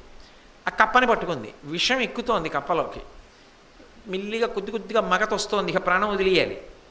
దాని ఎదురుగుండా ఎగురుతోంది, నాలిక సాగి టప్పను పట్టుకుంది ఇంకా ఏదో తిందామని. అలా ఒక పక్క కాలం అయిపోతోంది. ప్రత్యాయాంతి గతా పునర్న దివసా కాలో జగద్భక్షక లక్ష్మీస్తో యతరంగ భంగచపలా విద్యుచ్చలం జీవితం తస్మాన్ మాం చరణాగతిం కరుణయా త్వం రక్షాధున. కనీసం మనుష్యుడు అని అందరు అన్నారు కదా, నేను మనుష్యుడిలాగే ఉన్నానా అన్నది పరిశీలించుకోవడానికి ఈ 6 గుణముల గురించి ఓసారి ఎప్పుడైనా ఆలోచన చేసినది ఉన్నదా చూడవయా. లేకపోతే కాపురుష గుణంబులండ్రు కౌరవనాథ, ఇవి కాపురుష గుణములు, దుర్మార్గుల యొక్క గుణములు సుమా. పరిశీలించుకో ఒకసారి. ఎంత ప్రేమగా మాట్లాడాడు. ఎవ్వరికీ చెప్పద్దు, ఇంకొకళ్ళ కితాబులు నీకొద్దు, నీకు నువ్వు సాధన చేసి పరిశీలించుకో. ఇవి ఉన్నాయేమో. ఏవి? కోపము. కోపం తెచ్చుకుంటూ అస్తమానం కోపం రావడం, తెచ్చుకోవడం ఏంటి, తెచ్చుకోక్కర్లేదు, అదే వస్తుంది. కోపము, ఉబ్బును, ప్రతిదానికి పొంగిపోతూ ఉండడం, నేనే చేశాను అని పొంగిపోవడం. గర్వము, కోపము, ఉబ్బును, గర్వము. గర్వము అన్న మాట కారణం ఏమిటో తెలుసా? అసలు తాను ఎవరినీ లెక్క పెట్టకుండా ఉండడానికి ఒక కారణం లేకుండానే లెక్క పెట్టకుండా బతికేయడం. అలా ఎందుకుంటాడంటే దానికి ఏం కారణం ఉండదు, కానీ అలా బతికేస్తుంటాడు. ఆయనండి వాడా అసలు ఎవరిని ఆయన అనడు ఆయన. ఎవరైనా ఒక మహాత్ముడి పేరు వాడా మనకి తెలుసండి అంటే ఇంకొకరి పేరు చెప్పి వాడా మీకు తెలుసా ఏదో చీకటి చెప్తాడు. అసలు ఆయనకి వెలుతురు కనపడదు. ఎవ్వడిలోనూ చెడ్డ గుణాన్ని తప్ప అసలు మంచి గుణాన్ని ఆయన మాట్లాడు. మా రామకృష్ణారావుకి ఎవరిలోనూ చెడ్డ గుణం కనపడదు. అది అదృష్టం. కాబట్టి కోపము, ఉబ్బును, గర్వము ఏ కారణం లేకుండానే, అంటే పోనీ ఆయనకన్నా ఈయనేమన్నా అధికుడా, తెలుసున్నవాడా, చదువుకున్నాడా, ఐశ్వర్యవంతుడా, బలం ఉన్నవాడా, దానికి ఏం కారణం లేదు. కానీ అన్నిటికీ ఏమంటుంటాడంటే అంటుంటాడు, ఇలా చూపిస్తుంటాడు నాకన్నానేంటో అని. గర్వము ఎందుకు చెప్తున్నానంటే బాగా నేను వెనకాతల మళ్ళీ ఇంకో మాట ఉంది, దానికి దీనికి తేడా తెలియాలి. కోపము, నుబ్బును, గర్వము, ఆపోవక యునికియు, తృప్తి లేకపోవడం, అసలు దేనికి తృప్తి ఉండదు వాడికి. దురభిమానము, దురభిమానము అంటే ఇక్కడ మళ్ళీ గర్వం అని అన్వయం కాదు. దురభిమానము అంటే ఏదో ఒకటి అట్టుకుంటాడు, దానివల్ల అన్నీ అంటుంటాడు. నాకన్నా ఎవడందంగా ఉంటాడండి అంటే దానొక్క దాన్ని పట్టుకుని ఇంకా మిగిలిన వాళ్ళు ఎందులో ఎంత గొప్ప వాళ్ళైనా పనికిరారు. దురభిమానము, నిర్వ్యాపారత్వము, ఏ పని చేయడు, అలా హాయిగా కూర్చున్నానంటాడు. హాయిగా అంటే ఏ పని చేయకుండా గడిపేయమంటే ఎంత సంతోషం. నిర్వ్యాపారత్వము, ఇవి కాపురుష గుణంబులండ్రు కౌరవనాథ. ఇవి దుర్మార్గులకు అంటే దుర్జనులకు ఉండేటటువంటి లక్షణాలు. ఇవి పరిశీలించుకో. అయితే ఇది ఏ సామాన్యమైన పద్యం కాదు, కొన్ని టన్నుల బరువైన పద్యం. కోపము ఏమన్నా మరి కోపం ఉండకూడదా? అసలు కోపం ఎక్కడి నుంచి వస్తుందో తెలిస్తే దాన్ని ఏమన్నా మనం బయట ద్వారం మూసేయచ్చు. అది వచ్చేది ఎక్కడి నుంచి వస్తుంది? ఇక్కడే కూర్చుంటుంది, అవకాశం కోసం ఎదురు చూస్తుంటుంది. అవకాశం రాగానే పైకి వస్తుంది. వచ్చే ముందు నేను వచ్చేస్తున్నానని నేను చెప్పదు, నేను పట్టేసుకున్నానని నేను చెప్పదు, వచ్చేస్తుంది అంతే.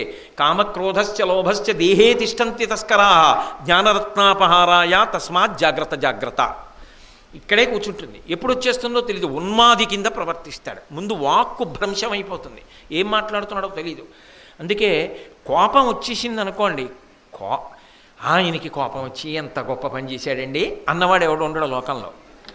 కోపం వస్తే తన ఒళ్ళు తాను మరిచిపోయి ఏ పనైనా చేస్తాడు. అకార్యం చేయకూడదు. క్రుద్ధ పాపం న కుర్యాత్కః క్రుద్ధో హన్యాద్గురూనపి క్రుద్ధ పరుషయా వాచ నరం సాధు నధిక్షిపేత్ అంటారు రామాయణంలో హనుమ సుందరకాండలో. క్రుద్ధ పాపం న కుర్యాత్కః, బాగా క్రోధం వచ్చేసిన వాడికి ఇది తప్పు అన్న భావన అసలు ఉండదు.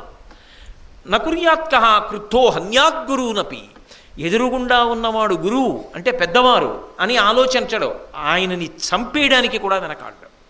క్రుద్ధో హన్యాద్గురూనపి క్రుద్ధ పరుషయా వాచ, ఆ కోపం వచ్చేసిన వాడి మాట అదుపు తప్పిపోతుంది. వెంటనే ఏకవచన ప్రయోగం చేస్తాడు, ఒరే అంటాడు, నిందావాక్యములను పలుకుతాడు, అసహ్యకరంగా అనాగరికంగా సంస్కృతి రహితంగా మాట్లాడడం మొదలు పెడతాడు. క్రుద్ధ పాపం న కుర్యాత్కః క్రుద్ధో హన్యాద్గురూనపి క్రుద్ధ పరుషయా వాచ నరం సాధు నధిక్షిపేత్. ఎంత గొప్పవారు కానివ్వండి, అధిక్షేపించి వాడెంత అని ప్రవర్తిస్తాడు. కోటి జన్మలెత్తి ఆయన సాటి కాగలనా? అది సాత్వికంగా ఉంటే వచ్చే ఆలోచన. ఆ క్రోధం వచ్చిందనుకోండి అసలు ఆ ఆలోచన రానివ్వదు, మనిషిని పశువుని చేసేస్తుంది. కాబట్టి ధన్యాస్తే పురుష శ్రేష్టా ఏ బుద్ధ్యా కోపముద్ధితం నిరుంధంతి మహాత్మానో దీప్తమగ్ని వివాంభస. అగ్ని రగులుతోందనుకోండి, దాని మీద నీళ్లు పోసినవాడు ప్రాజ్ఞుడు, దాన్ని ఆర్పుతాడు.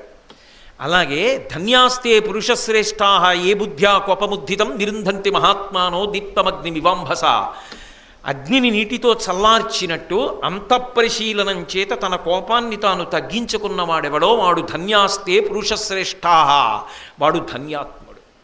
అయితే ఎలా కోపాన్ని పరిశీలించడం? అది వచ్చి పట్టేసుకున్నాక పరిశీలించడం ఎలా అంటే, కోపం వచ్చినటువంటి సందర్భంలో కానీ కోపానికి వశపడిపోతున్నాను ఊగిపోతున్నాను అనుకున్నప్పుడు కానీ మొట్టమొదట నువ్వు ఒక్కడివే కూర్చో. అసలు ఎవరితో అన్వయం కావద్దు. ముందు ప్రశాంతపడిపో, ఒక్కడివే కూర్చో. కూర్చుని ఒక విషయాన్ని ఆలోచించు. మంచిదే. కోపం తెచ్చుకున్నాను. ఎందుకు కోపం వచ్చింది? అవతల వారు తప్పు చేశారు కనుక. మంచిదే, అవతల వారు తప్పు చేశారు. కాదు అంటే ఒప్పుకుంటాడు ఆ సమయంలో? ఖచ్చితంగా సత్యమే, అవతలవాడు తప్పు చేశాడు, కాదన్నాం. అయితే తప్పు చేసిన వాడికి శిక్ష వెయ్యడానికి తప్పు చేయని వాడైతేనే అధికారం. నీ జీవితంలో ఎప్పుడూ నువ్వు తప్పు చేయలేదా? నిరుంధంతి మహాత్మానో దీప్తమగ్ని విమాంభస. ఇప్పుడు అగ్ని మీద నీళ్లు పోస్తున్నాడు. నువ్వెప్పుడూ తప్పు చేయకపోతే అవతల వారికి శిక్ష వెయ్యి. ఇంగ్లీష్లో ఒక ప్రొవెర్బ్ ఉంది, polluted hands cannot touch the pure fountain of justice అని. నా చేతులే మలినంగా ఉంటే నేను పరిశుద్ధమైన న్యాయపాత్రను ఎలా ముట్టుకుంటాను?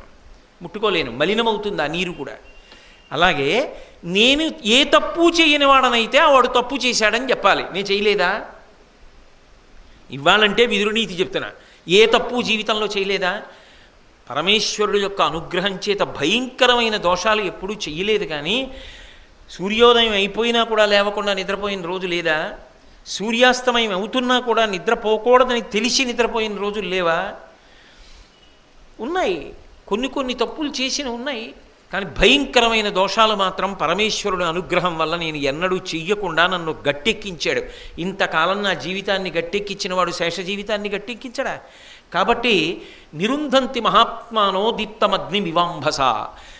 నువ్వు పరిశీలనం చేసుకో. కోపము వచ్చినప్పుడు అవతలవాడు తప్పంటున్నావు కదా, నువ్వు ఏ తప్పు చేయలేదా? మొదటి ప్రతిపాదన. అగ్ని కొంచెం తగ్గింది, చెంబుడు నీళ్లు పోసావు, ఇప్పుడు తగ్గింది కదా, కాస్త దగ్గరికి వెళ్ళచ్చు, భయం లేదు. ఇప్పుడు ఇంకో చెంబుతో నీళ్లు తీ. ఏమిటా రెండో చెంబుతో నీళ్లు? ఒకడు తప్పు చేశాడు, శిక్ష వేసి మార్చగలవా? 4 ఈడ్చి చెంప మీద కొట్టావు, మారతాడని నమ్మకం ఉందా? నన్ను కొడతాడా అని వాడి మరింత క్రౌర్యాన్ని పొందొచ్చు, చెప్పలేవు. కానీ ప్రేమ మాత్రం శాశ్వతమైనటువంటి పరిష్కారాన్ని తీసుకొచ్చి తీరుతుంది. ప్రేమ అంటే నేను సినిమాల ప్రేమ చెప్పట్లేదు. శాంతియుతమైన వాక్కు. నిజంగా అవతల వాళ్ళ అభ్యున్నతి గురించి, అయ్యో తప్పు చేశాడా, ఈయన ఈ తప్పు ఇక మళ్ళీ మళ్ళీ చెయ్యకుండా ఈయనని భగవంతుడు అనుగ్రహించుగాక, ఈయనకి సంస్కార బలమును పరదేవత ఇచ్చుగాక అని నేను త్రికరణ శుద్ధిగా భగవంతుణ్ణి ప్రార్థన చేశాననుకోండి, అది ప్రేమ. తప్పు చేసిన వాడి పట్ల కూడా ప్రేమతో ఉండి, నిజంగా అంత తప్పు చేసిన వాడు నీ దగ్గరికి వచ్చి నిలబడ్డాడు అనుకో, ఏ కారణానికైనా, నువ్వు అంత ప్రేమగా దేనికండి ఇలాంటి పనులు అని ప్రేమగా మాట్లాడితే వచ్చేటటువంటి పరిష్కారం ఏదున్నదో అది జీవితాల్ని ఒబ్బిడి చేస్తుందేమో. కానీ కోపమునకు కోపము చేత చేసినటువంటి ప్రతీకారము శాశ్వత పరిష్కారము కాదు. అవతలవాడు బుద్ధి తెచ్చుకుని మారితే ఏమో నేను చెప్పలేను, కానీ అన్ని వేళలా పరిష్కారం అవుతుందని చెప్పడం కుదరదు. అహంకారము దాన్ని మరింత పతనం అవడానికి కారణం చెయ్యొచ్చు. ప్రేమ చేసినది కోపము చెయ్యదు. ఎందుకు ఈ కోపం నాకు? కాబట్టి నేను కోపం వదిలి ప్రేమను ఆశ్రయిస్తాను అన్నారనుకోండి, ఉత్తర క్షణంలో ఆ కోపం తగ్గుతుంది. అందుకే ప్రేమ భావన పొందాలి వెంటనే. మీకు ఒక ఉదాహరణకి చెప్తున్నాను సుమండి. ఏదో నా భార్య మీద నాకు కోపం వచ్చింది అనుకోండి, ఏదో చిన్న దోషం చేసింది, నాకు కోపం వచ్చింది. కోపం రాగానే ఏమనిపిస్తుంది? అప్పుడు తన యందు లేని దోషములు కూడా ఉన్నట్టుగా నాకు కనిపిస్తుంది, ఇలాగే చేస్తుంది. అప్పుడు అధికారం ఉందిగా భర్త, ఏదో అనాలనిపిస్తుంది. అప్పుడు ఎంతటి ప్రేమైకమూర్తి, నీ జీవితంలో కష్టసుఖాల్లో నీతో ఎలా కలిసి నడిచింది, ఎన్నిసార్లు నీ మనశ్శాంతికి ఆమె కారణం, అసలు నీ జీవితంలో నువ్వు ఊంచుకుని నిలబడడానికి ఆమె నీకు ఎంత ఆధారభూతమైంది. అటువంటిది ఒక చిన్న దోషం చేస్తే అంత విరుచుకు పడిపోవాలా నువ్వు? ప్రేమగా ఏమి ఇలా చేసావు, జాగ్రత్తగా చూడు అని ఒక మాట అనలేవా అని నేను అనుకున్నాను అనుకోండి, ఆమె యందున్న ప్రేమని స్మరించాను అనుకోండి, నేను ప్రశాంతంగా ఉంటా, నా వాక్కుకు పారుష్యం ఉండదు. అందుకే ఇది పరిశీలనం చేసుకుని విడిచిపెట్టే ప్రయత్నం నువ్వేమైనా చేస్తున్నావా?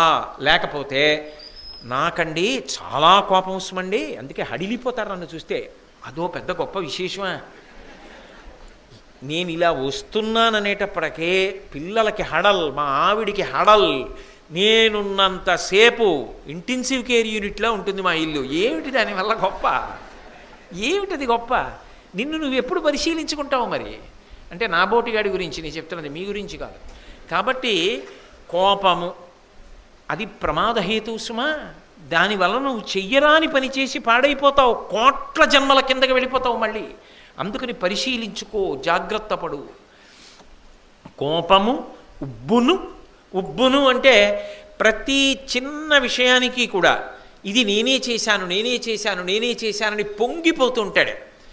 ఆ పొంగు పొంగు పొంగు పొంగు చిట్ట చివరికి ఎక్కడికి వెళ్ళిపోతుందంటే ఎక్కడో అక్కడ దానికి ఒక చిన్న ఇబ్బంది వస్తుందనుకోండి, అప్పుడు మాత్రం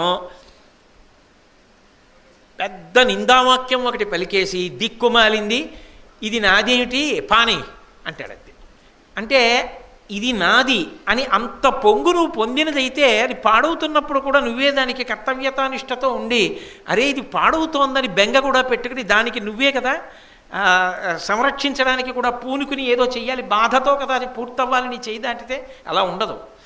రామకృష్ణ పరమహంస దీనికి ఒక అద్భుతమైనటువంటి ఉదాహరణ చెప్తారు. కొన్నింటికి రామకృష్ణ పరమహంస, శంకర భగవత్పాదులు వీళ్ళు చెప్పినట్టు లోకంలో చెప్పగలిగిన వాడు లేరు. వెనకటికి ఒకడు కొండ మీద ఇలా వాలుగా ఉన్న చోట ఒక గొప్ప భవనాన్ని నిర్మించాడు. కనపడ్డ వాళ్ళందరినీ పిలిచి మరీ చెప్పాడు, ఎక్కడ కడుతున్నానో తెలుసా, కొండ కిందన ఆ వాలు మీద కడుతున్నాను. అక్కడ నిలబడి చూసావనుకో సూర్యోదయం కనపడుతుంది, సాయంకాలం పెరట్లోకి వెళ్ళావనుకో సూర్యాస్తమయం కనపడుతుంది. ఉత్తర దిక్కుకు వచ్చాడు చూసావనుకో పెద్ద గాలి ఇయకుండా అలా పెద్ద పెద్ద చెట్లు పువ్వులు అన్నీ కనపడతాయి. దక్షిణానికి వచ్చి ఇంటి తలుపు తీసి నించున్నాం అనుకో చల్లటి గాలి చెట్ల మించి, అది పూల చెట్ల మించి ఎంత పుష్ప పరిమళమో తెలుసా.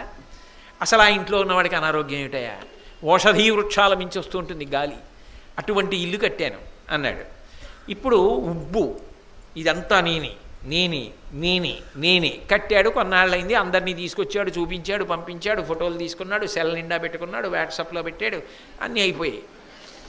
ఓ రోజు పెద్ద గాలి బయలుదేరింది. మరి కొండ మీద గాలి అంటే ఊళ్ళో గాలి కన్నా ఎక్కువ ఉండదు కాబట్టి మెల్లిగా గాలికి ఒక్కొక్కటి పడిపోవడం మొదలెట్టింది. ఇప్పుడు ఈ ఉబ్బెంత ఉంటుందో ఆ ఉబ్బంత ఉన్న చోట ఏమవుతుందంటే పడిపోవడం కూడా అంత తీవ్రంగానే ఉంటుంది. మీరు ఒకటి ఆలోచించండి, ఒక బుడగ ఉందనుకోండి, మీరు గాలి ఊతున్నారు కూడా ఉబ్బుతూ ఉంటుంది, ఆ ఉబ్బడంలోనే పేలిపోయే ప్రమాదం కూడా ఉంటుంది.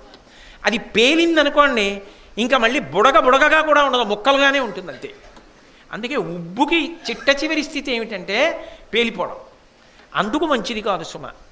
ఉబ్బి అలాగే ఉంటే వచ్చిన నష్టం లేదు, పోనీ మెల్లిగా ఏదో తగ్గించవచ్చు. ఉబ్బింది పేలుతుంది, అది ప్రమాదం. ఇప్పుడు ఇల్లు కట్టాడు కదా, పెద్ద గాలి వచ్చింది, ఎలా దాని మీద మమకారం ఉంది, ఇది నాదని చెప్పాను చాలామందికి. రేపు పొద్దున ఏదే మీ ఇల్లు గాలి పడిపోయిందా, అక్కడ ఎందుకు కట్టావా బాబు, మరి ఇలా గాలి వాన రావు మన ఊళ్ళో, చూసావా ఎలా పడిపోయిందో అంట, మళ్ళీని అవమాన కారణం కదా. అప్పుడు దేవుడు గుర్తొచ్చాడు, తనది కాదట. అప్పుడు ఏం చెప్తే ఆగుతుంది ఇల్లు అంటే వాయువు కదా వస్తున్నది, అందుకని వాయుదేవుడా నీకు నమస్కారం, నాకు చాలా భక్తి, ఆపు అని బయటకు వచ్చి చూశాడు, అలాగే వస్తుంది గాలి. ఓహో ఈయన పేరు చెప్తే అప్పుడు వాళ్ళ అబ్బాయి ఇల్లు అంటే ఆపుతాడని చెప్పి ఇది నా ఇల్లు కాదు, ఇది హనుమ ఇల్లు, రేపే బోర్డు పెడతా హనుమద్ నిలయమో అని పెడతాను, పాడు చేసుకుంటే పాడు చేసుకో మీ అబ్బాయి ఇల్లు అన్నాడు. అయినా గాలేం ఆగల. ఓహో ఈయన హనుమంతుడి పేరు చెప్తే ఎందుకు ఆగలేదంటే హనుమంతుడికి దేని మీద నా ఆశ ఏమి, అందుకని కొడుక్కి ఇలాంటివి ఆశలు ఏం లేవని వదిలేస్తున్నాడు. కానీ రాముడి ఇల్లు అంటే హనుమ ఒప్పుకోడు కాబట్టి రాముడి ఇల్లు ఎలా పడగొడతావు నాన్న అని తండ్రిని అడుగుతాడు. అందుకని ఇది శ్రీరామ నిలయం అన్నాడు. ఏం ఊరుకోలేదు గాలి, బ్రహ్మాండమైన గాలి వచ్చి పెళ్ళమని అన్నీ పడిపోతున్నాయి, బయటికి పోయి నిచ్చిని ఇది రాముడిది కాదు హనుమంతుడిది కాదు దెయ్యం గొప్ప అని వెళ్ళిపోయాడు.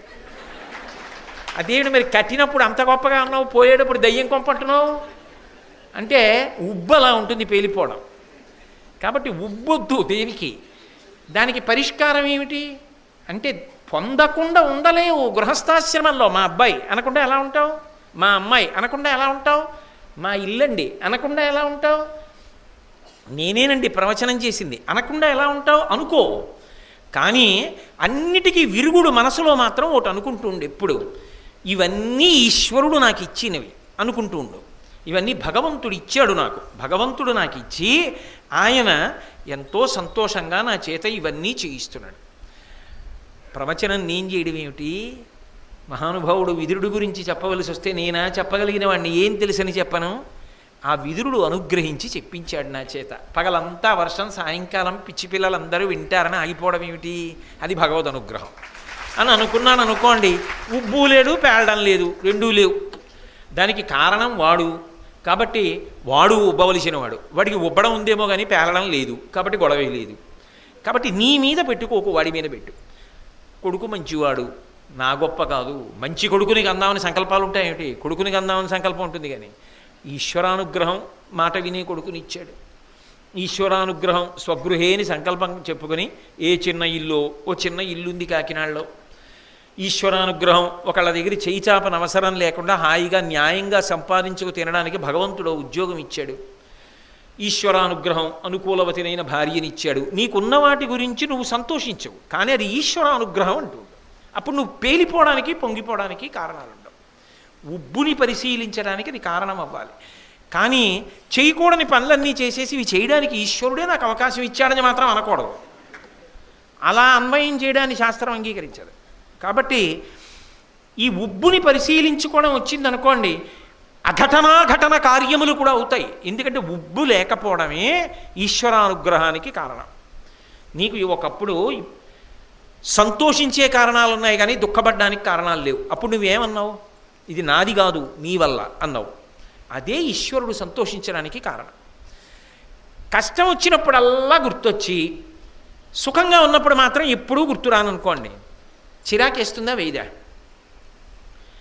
మరి అటువంటప్పుడు భగవంతుని యొక్క ప్రీతికి కారణం కూడా ఏమిటి అంటే సుఖదుఖముల యందు ఒక రకమైన భావన, రెండిటి యందు ఆయనే గుర్తు రావడం. అప్పుడు ఉబ్బడానికి ఉండదు, పేలిపోవడానికి ఉండదు. నేను మీకు దానికి విరుగుడుగా ఉదాహరణ చూపించాలి అంటే రామకృష్ణ పరమహంసే ఒకప్పుడు ఒక మాట చెప్తారు. ఒక వ్యక్తికి కొడుకున్నాడు, ఒక్కడే కొడుకు. ఆ ఒక్క కొడుక్కి తీవ్రమైన అనారోగ్యం చేసింది. వైద్యుడిని పిలిచి అడిగాడు, అయ్యా ఇంత అనారోగ్యం చేసింది, నా కొడుకు బ్రతుకుతాడా అని అడిగాడు. నీ కొడుకు బ్రతకడం కష్టం, ఈ అనారోగ్యము చేత వెళ్ళిపోతాడు, కానీ ఒక్కటి చేస్తే మాత్రం దక్కుతాడు. మనిషి యొక్క పుర్రెలో అంటే ఎప్పుడో సహజంగా చచ్చిపోయిన వాడిని కాల్ చేసిన తర్వాత మిగిలిపోయిన పుర్రె అని నా ఉద్దేశం. ఆ పుర్రె చేత్తో పట్టుకుంటే స్వాతి చినుకు అందులో పడాలి పుర్రెలో. స్వాతి చినుకు ఎక్కడ పడుతుందని పరిగెడతావు? స్వాతి చినుకు పుర్రెలో పడాలి. అందులో కొద్దిగా స్వాతి చినుకులు పడి నీరు పడిన తర్వాత ఒక భయంకరమైన త్రాచుపాం విషం 2-3 చుక్కలు అందులో పడాలి. ఈ నీళ్లు పుర్రెలో కలిపినవి పట్టుకొచ్చి నీ కొడుక్కి రేపటి లోపల పడితే బతుకుతాడు. ఆయనకి కొడుకునిచ్చినప్పుడు భగవంతుడే అన్నాడు, కష్టం వచ్చినప్పుడు భగవంతుడే, ఇప్పుడు ఆయనే కాపాడాలి నన్ను అన్నాడు. ఆయనకి ఉబ్బు లేదు, పేలడం లేదు. ఒకవేళ ఇవ్వలేదు అనుకోండి, ఇచ్చింది బొమ్మన ఆయన పట్టుకుపోయాడు అంటాడు. కాబట్టి ఇప్పుడు ప్రయత్నం నాది, ఫలితం ఈశ్వరుడు ఇవ్వవలసింది. ఏదో వెళ్ళాడు, ఊరికి దూరంగా పోతే అనుకోకుండా ఓ చెట్టు కింద ఓ పుర్రి కనపడింది. ఆ పుర్రిలో చేత్తో పట్టుకున్నాడు. ఇదేమిట్రా ఆశ్చర్యం, పుర్రి కనపడింది, ఇవాళ స్వాతి నక్షత్రం, చినుకులు పడతాయన్నారని. స్వాతి నక్షత్రంలో చినుకులు పడ్డాయి. పుర్రెలో 3-4 చినుకులు పడి నీరు ఒక్క చుక్క చేరింది. అలాగా ఓ చెంచాడు నీరు వచ్చింది.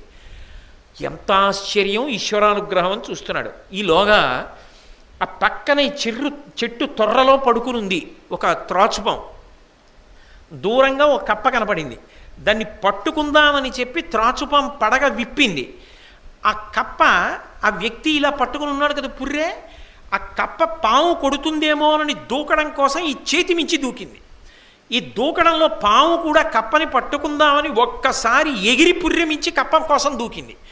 ఆ దూకడంలో కప్పని పట్టుకుంటాననుకుంటూ దూకుతోంది కాబట్టి దాని యొక్క కోరలలోంచి 2-3 విషపు చుక్కలు పుర్రెలో పడ్డాయి. పాము కప్ప వేపుగా పడి పట్టుకుని వెళ్ళిపోయింది. ఈయనకి కపాలమునందు స్వాతి చినుకులతో కూడినటువంటి నాగుపాము యొక్క విషం, త్రాచుపాము విషం దొరికిందా లేదా? పరిగెత్తుకుంటూ ఇంటికి వచ్చాడు. ఎలా దొరికిందిరా అని వైద్యుడు 3 చుక్కలు పిల్లాడికి వేశాడు. లేచి కొడుకు కూర్చున్నాడు. ఇప్పుడు ఉబ్బు లేని చోట పగలిపోవడం కూడా లేదు. రెండిటి యందు ఈశ్వరానుగ్రహమే నిలబడింది. ఇది జీవితంలో అలవాటు కాకపోతే అన్నిటికీ కర్తృత్వం నీ మీద పెట్టేసుకొని పొంగిపోతే పేలిపోవడం కూడా నీదే అయిపోతుంది. అలా వద్దు సుమ. అది కాపురుష గుణంబులండ్రు. వాడు శాశ్వత కీర్తిని సంపాదించలేడు. కాబట్టి ఆ ఉబ్బిపోవడం అన్న లక్షణాన్ని పక్కన పెట్టి అప్పుడే వినయం నిలబడుతుంది. లేకపోతే అయిందానికి కాందానికి నేనే కారణం అంటుంటే అది అహంకారానికి కారణమైపోతుంది. వాడిని ఎవరు పట్టుకోలేరు. ఇంకా దానివల్ల అందరికీ దూరం అవుతాడు. కాబట్టి కోపము, ఉబ్బును, గర్వము. గర్వము అంటే నేను మీతో మనవి చేశాను కదా, దానికి ఏ కారణం ఉండదు. నేను దానికి ఉదాహరణలు ఎందుకండి చెప్పడం, దుర్యోధనుడిని మీరు చూడలా, సమసమాజంలో మీకు కనపట్టాలా.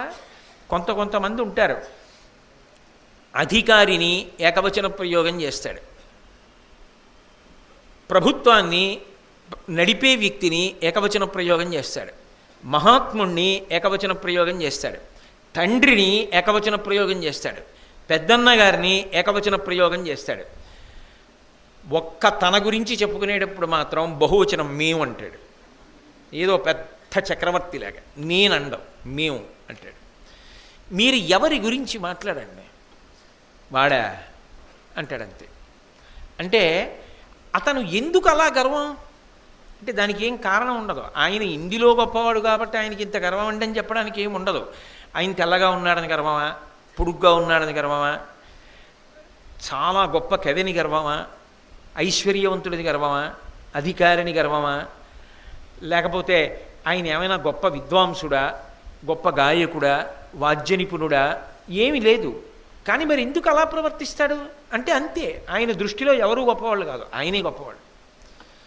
కానీ మహాత్ముల దృష్టిలో గొప్పదేమిటో తెలుసా, సమస్త సృష్టి. అసలు రామచంద్రమూర్తి రామాయణం మీరు చదవండి, 24,000 శ్లోకాలలో రాముడు ఏ ఒక్కడిని ఉద్దేశించి కూడా వీడు పనికి మాలినవాడన్న మాట అనడు. అలా అంటే ఈశ్వర సృష్టి పనికి మాలింది అవుతుంది. ఓ పనికి మాలిన వాడిని ఈశ్వరుడు సృష్టించాడు, ఇప్పుడు ఆయన ఓ పనికి మాలినవాడు. ఎవడు పుట్టినా ప్రతి ప్రాణికి ఒక విలువ ఉంది. నేను ఉద్యోగంలో చేరినటువంటి కొత్తల్లో నాకన్నా ముందు 1 సంవత్సరం 2 సంవత్సరాలు ముందు చేరిన ఆయన ఒక ఆయన ఉండేవారు, శర్మగారని ఒక పెద్ద ఆయన ఉండేవారు. మాకు ఆయన ఓ సెక్షన్లో పనిచేస్తుండేవారు. ఆ సెక్షన్కి ఆయన పెద్దవారు, కానీ అందరికీ చాలా గౌరవం శర్మగారంటే. ఆయన ఇతను 2 కూతుళ్ళు పుట్టారు. కొడుకు కావాలని ఒక తాపత్రయం, ఏమో అందులో ఉన్న మంచి చెడు నేను మాట్లాడినా. 3వ మాట కూతురు పుట్టింది. దిగాలుగా వచ్చాడు ఆఫీస్కి మధ్యాహ్నం. ఏదో లేచి వెళ్ళి అందరూ షేక్ హ్యాండ్ ఇచ్చి చాలా సంతోషం అండి మీకు పాప పుట్టింది కదా, కంగ్రాచులేషన్స్ అంటున్నారు. అయ్యా ఏముందండి మళ్ళీ కూతురే అన్నాడు. ఏదో రాసుకుంటున్నారు శర్మగారు. ఆయన ఇల్లారా అన్నాడు, వెళ్ళాడు. ఆయన ఏం పెద్ద మాట్లాడలేదండి. ఆయన ఇతన్నితో అన్నాడు, కళ్ళతోడు తీసి ఇలా పెట్టేసి, every child will bring its own fate, why do you worry, go అన్నాడు. మళ్ళీ అదే ఇంగ్లీష్లో చెప్పాలంటే ఐ గాట్ స్టన్డ్. కొడుకు అయితే ఉద్ధరించాడా అపకీర్తి తెచ్చినప్పుడు, కూతురైతే తక్కువ చేసిందా? మహాకీర్తివంతురాలు సీతమ్మ కాలేదా, ద్రౌపది కాలేదా, దమయంతి కాలేదా? Every child will bring its own fate, go away అన్నాడు. నీకు అర్థం కాల, నీకంటే నీకని కాదు ఆయనకి. ఎందుకయా ఏడుస్తావు? ప్రతి శిశువు తన గొప్పతనాన్ని తాను తెచ్చుకుంటుంది. ఎందుకు ఆడపిల్ల పుట్టిందని అలా మొప్పెడతావు ముఖం, సంతోషించడం నేర్చుకో అన్నాడంతే. ఏమి అనుభవజ్ఞుడు. ఇప్పటికీ నాకు ఎవరికైనా పిల్ల పుట్టింది అన్నప్పుడు కొంచెం చిన్నపుచ్చుకుంటే మా శర్మగారి మాట జ్ఞాపకానికి వస్తుంది. మహానుభావుడు ఇప్పుడు లేరు, ఏ లోకంలో ఉన్నారు. కానీ అనుభవజ్ఞుల మాటలు అలా ఉంటాయి ఒక్కొక్కటి. గర్వము, అర్థం లేనటువంటి గర్వం, ప్రతిదానికి గర్వమే, ప్రతిదానికి అవతల వాడిని ఈసడించడమే. ఇది ఉన్నదే అత్యంత ప్రమాదహేతు. మనం నింద చేశామని అవతలవాడు తక్కువైపోతాడండి. మనం నింద చేశామని అవతల వాళ్ళ కీర్తి పోతుందా? మనం నింద చేశామని ఆయన జీవితంలో చేసిన సాధన పోతుందా? పోదు, మనం పాడైపోతాం అంతే. అందుకే గర్వము ప్రమాదహేతు. నేను మీకు తరచుగా రామకృష్ణ పరమహంస చెప్పినటువంటి ఉదాహరణలను ఆశ్రయించడం వినా నాకు మార్గం ఉండదు. పరమహంస ఈ గర్వం గురించి ఓ మాట చెప్తారు. ఇది ఎలా ఉంటుంది అంటే, ఎద్దు ఉంటుంది, బాగా బలిసి ఎద్దులో ఉన్నాడు రా అంటుంటారు చూశారు. ఆ ఎద్దుకి దాని కళ్ళు, దాని టీవీ చాలా గొప్పగా ఉంటుంది. ఆవు దగ్గరికి వెళ్ళినంత తేలిగా ఎద్దు దగ్గరికి వెళ్ళిపోలేరు. పొడుస్తుందా అండి అని అడుగుతారు. అంత చటుక్కుని అందరూ వెళ్ళలేరు ఎద్దు దగ్గరికి. అలా ఉంటుంది అది బసవయ్య. ఆ ఎద్దు చాలా అహంకారంతో బతుకుతుందిట. అందుకే భగవంతుడు అన్నిటి పట్ల నువ్వు అహంకార ధోరణితో ఉన్నావు కాబట్టి అని హంబా అంటుంది. అంబా అని ఆవు అంటుంది. హంబా అంటే బెంగాలీ భాషలో నేను అని అర్థంట. నేను అని అహంకారం పొందింది కాబట్టి ఇక్కడే పుడుతుంది పుండు. పుడితే రైతు ఏం చేస్తాడంటే పెద్ద పుండు పుడుతుంది. మీరు ఎప్పుడైనా చూశారో లేదో నాకు తెలియదు, నా అదృష్టం ఏమిటో నాకే కనపడతాయి అలాంటివన్నీ. ఆ పుండుని ఒత్తిగిలిస్తారు. చర్మం ఇలా కదులుతుంది కదండి, మెడ మీద చర్మం కదులుతా పుండు ఒత్తిగిలించి కాడి పెడతారు, పెట్టి బండి నడుపుతారు. అది నడుస్తున్నప్పుడు ఈ పుండు ఏమవుతుందంటే కాడి పైకి లేచినప్పుడు కాడి కిందకు వస్తుంటుంది, అది పగిలి నెత్తురు వస్తూ ఉంటుంది. ఎంత బాధో! అది నడవలేకపోయింది అనుకోండి, వెనక తోక మిలి పెడతాడు బండివాడు. ఆఖరికి బండి కట్టడం అయిపోయి ఆ పోటు భరించలేక పడుకుంటుంది, వచ్చి క్యాకొచ్చి వాళ్తుంది, తోకకు అందదు, తల ఇలా విదిల్చిందనుకోండి పుండు నిప్పెడుతుంది, మళ్ళీ బండి కడతాడు. అంత బాధపడిన హంబా అండం మాత్రం మాందం. నేను అని గర్వపడినందుకు పెట్టేట ఈశ్వరుడిది. ఆఖరికి శరీరం పడిపోయింది. తోలు ఒలిచి డప్పు చేశారు, డప్పు కొట్టారు, డామ్ డామ్ డామ్ అంది, కానీ ఈశ్వర నువ్వు అన్న మాట అనలేకపోయింది. తోలు ఒలిచి డప్పు కొట్టి వదిలిపెట్టలా. డప్పు వాయించవలసి వచ్చినప్పుడల్లా 4 గడ్డి పరకలు తీసుకొచ్చి మంట వేసి దాని దగ్గర పెడుతుంటారు. ఈ చర్మాన్ని తీసుకెళ్ళి డప్పు కొట్టేవాళ్ళని మీరు చూశారో లేదో, మంటేసి దాని దగ్గర పెట్టి తర్వాత డప్పు కొడుతుంటారు. ఆ చర్మం మంట దగ్గర కాలుతూనే ఉంటుంది. అయినా డామ్ డామ్ డామ్ అంది, కానీ నువ్వు అనలేకపోయింది. ప్రేగులు తీసి దండికి కట్టి దూది ఏకేటప్పుడు వేరొక కర్ర లాంటిది చేతిలో పట్టుకుని ఆ దూది మధ్యలో పెట్టి ఆ ప్రేగుని కొడతారు. కొడుతూ ఉంటే ఆ దూది పైకి రేగుతూ ఉంటుంది, మెత్తగా అవుతుంది, విచ్చుకుని ఏకుతున్నారు అంటారు కదా దూదిని. ఆ ప్రక్రియ ఎందు ఏమవుతుందంటే ఆ ప్రేగు తూహు తూహు తూహు అంటుంది, అంటే నువ్వు నువ్వు నువ్వు అంటుంది. అప్పుడు ఎద్దు యొక్క జీవుడు మోక్షాన్ని పొందాడు.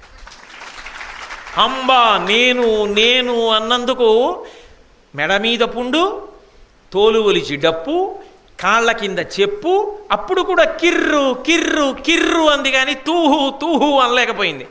ప్రేగుని కొట్టినప్పుడు తూహు అంది. అప్పుడు తరించింది ఆ జీవుడు. ఎందుకు నేను నేను అని ఇలా చూపిస్తావు 10 మాటలు? ఇలా చూపించిన ఈ శరీరం 7 ధాతువులతో ఒకనాడు అమ్మ కడుపులో పడుకుంది చీకట్లో. బయటికి వచ్చిన తరువాత అన్నం తిని బయటికి వచ్చింది. అమ్మ పాలు పట్టింది కాబట్టి అమ్మదా? నాన్నగారి తేజస్సు వల్ల వచ్చింది కాబట్టి నాన్నగారిదా? బయట అన్నం తింటే నువ్వు బ్రతికావు కాబట్టి అన్నాన్ని సంపాదించి తెచ్చినటువంటి అన్నగారు మొదలైన వాళ్ళు ఉన్నారు, వాళ్ళదా? పెద్దవాడు అయిన తర్వాత ఉద్యోగం చేస్తే 4 రూపాయలు వస్తే తిన్నావు, ఆ ఉద్యోగం ఇచ్చి డబ్బిచ్చినటువంటి ప్రభుత్వానిదా ఈ శరీరం? చిట్ట చివర ముసలివాడి అయిపోతే పోషించినటువంటి కొడుకుదా? ఆఖరణ ఊపిరాగిపోయిన తర్వాత కట్టెల్లో పెట్టి కాల్చేసినప్పుడు వెంట్రుకలు గాలికి ఊడిపోయి దూరంగా ఎగిరి చెట్టును పట్టుకుంటే వెంట్రుకలకు ఆశ్రయం ఇచ్చాయి కాబట్టి చెట్టుదా? నెత్తురు ముద్దల ముద్దలుగా జారి భూమి మీద పడిపోతే భూమి పీల్చేసింది కాబట్టి భూమిదా? అస్థికల ఆఖరికి మిగిలిపోతే తెచ్చి కుండలో పెట్టి కొడుకు తీసుకెళ్ళి గంగలో కలిపాడు కాబట్టి గంగదా? ఎవరిది శరీరం అని? దేనికోసం ఇన్ని మాటలు ఇలా అంటావు? అనకు. వాడు వాడిది, వాడు వాడిది అను. నేను నాది వదిలిపెట్టడం నేర్చుకో, ప్రయత్నం చేయలేని నాడు పాడైపోతావు. దానితోనే బ్రతికేయడం మంచిది కాదు సుమా.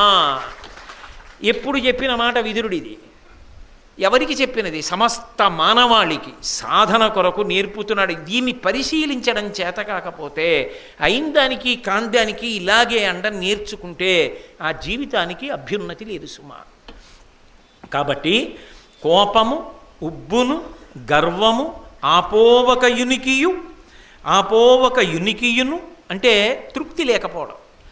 శంకర భగవత్పాదులు భజగోవిందం చేస్తూ అంటారు, మూఢజహీహి ధనాగమ తృష్ణ కురు సద్బుద్ధిం మనసి వితృష్ణ ఎల్లభసే నిజ కర్మోపాత్తం వితంతేన వినోదయ చిత్తం అంటారు. తృప్తి బయటి పదార్థముల చేత వచ్చేది కాదు. మీరొక్కటి బాగా గుర్తుపెట్టుకోండి, డబ్బు తృప్తి రెండూ ఒకదాని మీద ఒకటి ఆధారపడినది నిజమైతే ఎంత డబ్బు ఉంటే తృప్తిగా ఉంటాడన్నది నాకు చెప్పండి. అంత సంపాదించి వదిలేయచ్చు. అలా ఉండదు.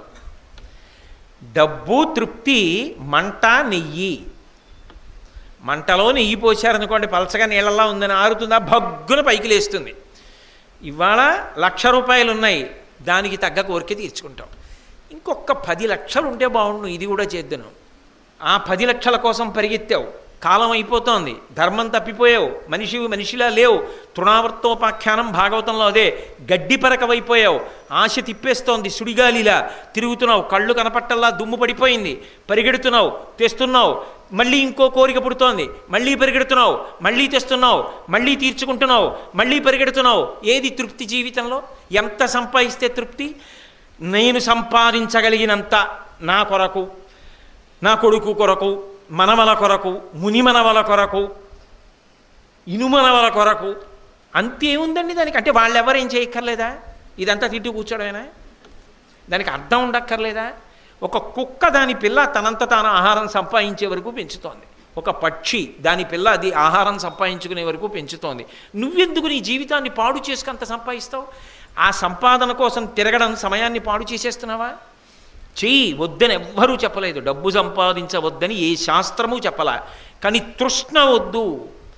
అమితముగా అపారమైన ఆశతో డబ్బు వెంట పరుగులు తీసి జీవితాన్ని పాడు చేసుకోవద్దు. అది తిరగబడి కాటు వేసిన నాడు మాత్రం మిగిలిపోయేది అపకీర్తి ఒక్కటే తప్ప అది నీకు సుఖంగా నిద్రపట్టనివ్వదు, ప్రశాంతంగా ఉండనివ్వదు. అన్నిటికన్నా పెద్ద ప్రమాదం ఎక్కడొస్తుందో తెలుసా? అన్యాయంగా సంపాదించి తీసుకుని వచ్చిన డబ్బు ఇంట్లో ఉండగా ఏ చిన్న ఇబ్బంది రానివ్వండి భయమే. ఇది చేశాను కదా, కట్టి కుడుపుతోందా, కొడుక్కి జ్వరం వచ్చిందనుకోండి భయమే. అయ్యో బాబోయ్, ఇలా సంపాదించి తెచ్చాను కదా, ఇది ఏదో పెద్ద అనారోగ్యం అయిపోయి చాలా డబ్బు ఖర్చు అయిపోదు కదా, తెచ్చిన డబ్బు ఒంటికి వచ్చిందనుకోండి భయమే. ఏమో ఇలా తెచ్చా కదా, న్యాయంగా తెచ్చారనుకోండి హాయ్, పరమేశ్వరానుగ్రహం. నేనేం నీతి తప్పానా ఏమి, ధర్మం తప్పానా ఏమి, సర్వేశ్వరుడు లేడు నన్ను కాపాడడానికి, తల కింద చెయ్యి పట్టుకుని నిద్రపోతావు. ధృతరాష్ట్ర మహారాజా, అందుకు నీకు నిద్ర పట్టదు. కాబట్టి తృప్తి అన్నది ఉండాలి. కొన్నిటి యందు తృప్తి ఉండడానికి వీల్లేదు. జీవితంలో ఆఖరి ఊరి వరకు తృప్తి ఉండకూడదు. కొన్ని ఏవి? విద్యయందు వాంఛా పరివృద్ధియును ప్రకృతి సిద్ధగుణంబులు సజ్జనాళికిన్. ఎన్ని చదువుకున్నా, ఎంత సేవ చేసినా, ఎంత భక్తితో బ్రతికినా ఇంకా నేను ఏదో చెయ్యాలన్న తపనతో వెళ్ళిపోవాలి. అబ్దుల్ కలాం గారు బ్రతికున్నంత కాలం పాఠాలు చెప్పి చిట్ట చివరి రోజున కూడా పిల్లలను ఉద్దేశించి మాట్లాడుతూ జారి కింద పడిపోయారు. ఆఖరి ఊపిరి వరకు సమాజ సేవే. మీరు ఇవాళ పత్రికలో చదివి ఉంటారు, రిజర్వ్ బ్యాంకు గవర్నర్గా అంత ప్రఖ్యాతి సంపాదించినటువంటి రాజన్ గారు అక్కర్లేదు, నేను హాయిగా వెళ్ళి అధ్యాపక వృత్తిలో మళ్ళీ పాఠాలు చెప్పుకుంటానని వెళ్ళిపోతున్నాడు. అంత కీర్తిని సంపాదించుకున్న వ్యక్తి అంతర్జాతీయంగా. నీ జీవితంలో డబ్బు సంపాదనకి ఒక వృత్తి అయితే నీ ఆత్మసంతృప్తి కొరకు నీ జీవన విధానం ఉండాలి తప్ప ఆత్మసంతృప్తి కొరకు జీవన విధానము లేకుండా కేవలము తృష్ణతో పరిగెత్తడానికి మాత్రమే నీ వృత్తి పనికొస్తే నీ జీవితం కల్మషభూయిష్టం అయిపోతుంది. నీకు నువ్వు ద్రోహం చేసుకుంటున్నావు. ఉద్ధరేణ ఆత్మానాత్మానం. నిన్ను నువ్వు ఉద్ధరించుకోవాలి తప్ప నిన్ను ఇంకొకరు ఉద్ధరించలేరు. నీకు ఆకలిస్తే నువ్వు తినాలి, నీ పక్క వాళ్ళు తింటే ఆకలి తీరదు. కాబట్టి నిర్మోహమాటంగా చెప్తున్నాడు, తృప్తి అన్నది మనిషి పొందాలి. అందుకు శంకరాచార్యులు వారు అంటారు, ఆ తృప్తి మనసులో ఉన్నదనుకోండి, అప్పుడు మనిషి ఏమంటాడంటే కౌపీనవంత కలు భాగ్యవంత. గోచి పెట్టుకున్నవాడు పరమ సంతోషంతో ఉన్నాడు. భగవాన్ రమణులు ఓ తువ్వాలు వాడుకుంటూ ఉండేవారు ఒళ్ళు తుడుచుకోవడానికి. అది తీసుకెళ్ళి ఎవరు, అది తెల్లవారుజామున 3 గంటలకు లేచేవారు. స్నానం చేసి ఆరేసుకుని ఆరిపోయిన తర్వాత దాన్ని తీసుకెళ్ళి చిన్న మడతట్టేసుకుని చెట్టు తొర్రలో పెట్టేవారు. కొంతమందికి ఉత్సాహం ఎక్కువ ఉంటుంది. ఆయన చెప్పింది విందామన్న దానికన్నా ఆయన వ్యక్తిగత జీవితం మీద బాగా పరిశీలన చేయాలని సంతోషంగా ఉంటుంది. ఆయన ఇంట్లో ఏం చేస్తూ ఉంటారండి, ఎన్ని పుస్తకాలు ఉంటాయండి, ఎంతసేపు చదువుతారండి, ఎందుకవి నీకు చెప్పిన విను నచ్చితే కదా. అలా రమణ మహర్షి వాడే తువ్వాలు ఎక్కడ పెడతారండి, చెట్టు తొర్ర ఉంటుందన్నాడు ఎవడో. వీళ్ళ తువ్వాలు తీసి ఇలా తీశారు, దాన్ని నిండా కన్నాలే. ఆయన దగ్గరికి వెళ్ళాడు, ఇంతమంది డబ్బున్న శిష్యులు ఉన్నాం, ఏమిటండి తువ్వాలు, దాన్ని నిండా కన్నాలే, మమ్మల్ని అడిగితే ఓ తువ్వాలు ఇవ్వం మీకు అన్నారు. ఆయన అన్నారు, ఈ తువ్వాల సహస్రాక్షుడు ఇంద్రుణ్ణి తువ్వాలుగా వాడుకుంటున్నాను నేను అన్నారు. అది తృప్తి.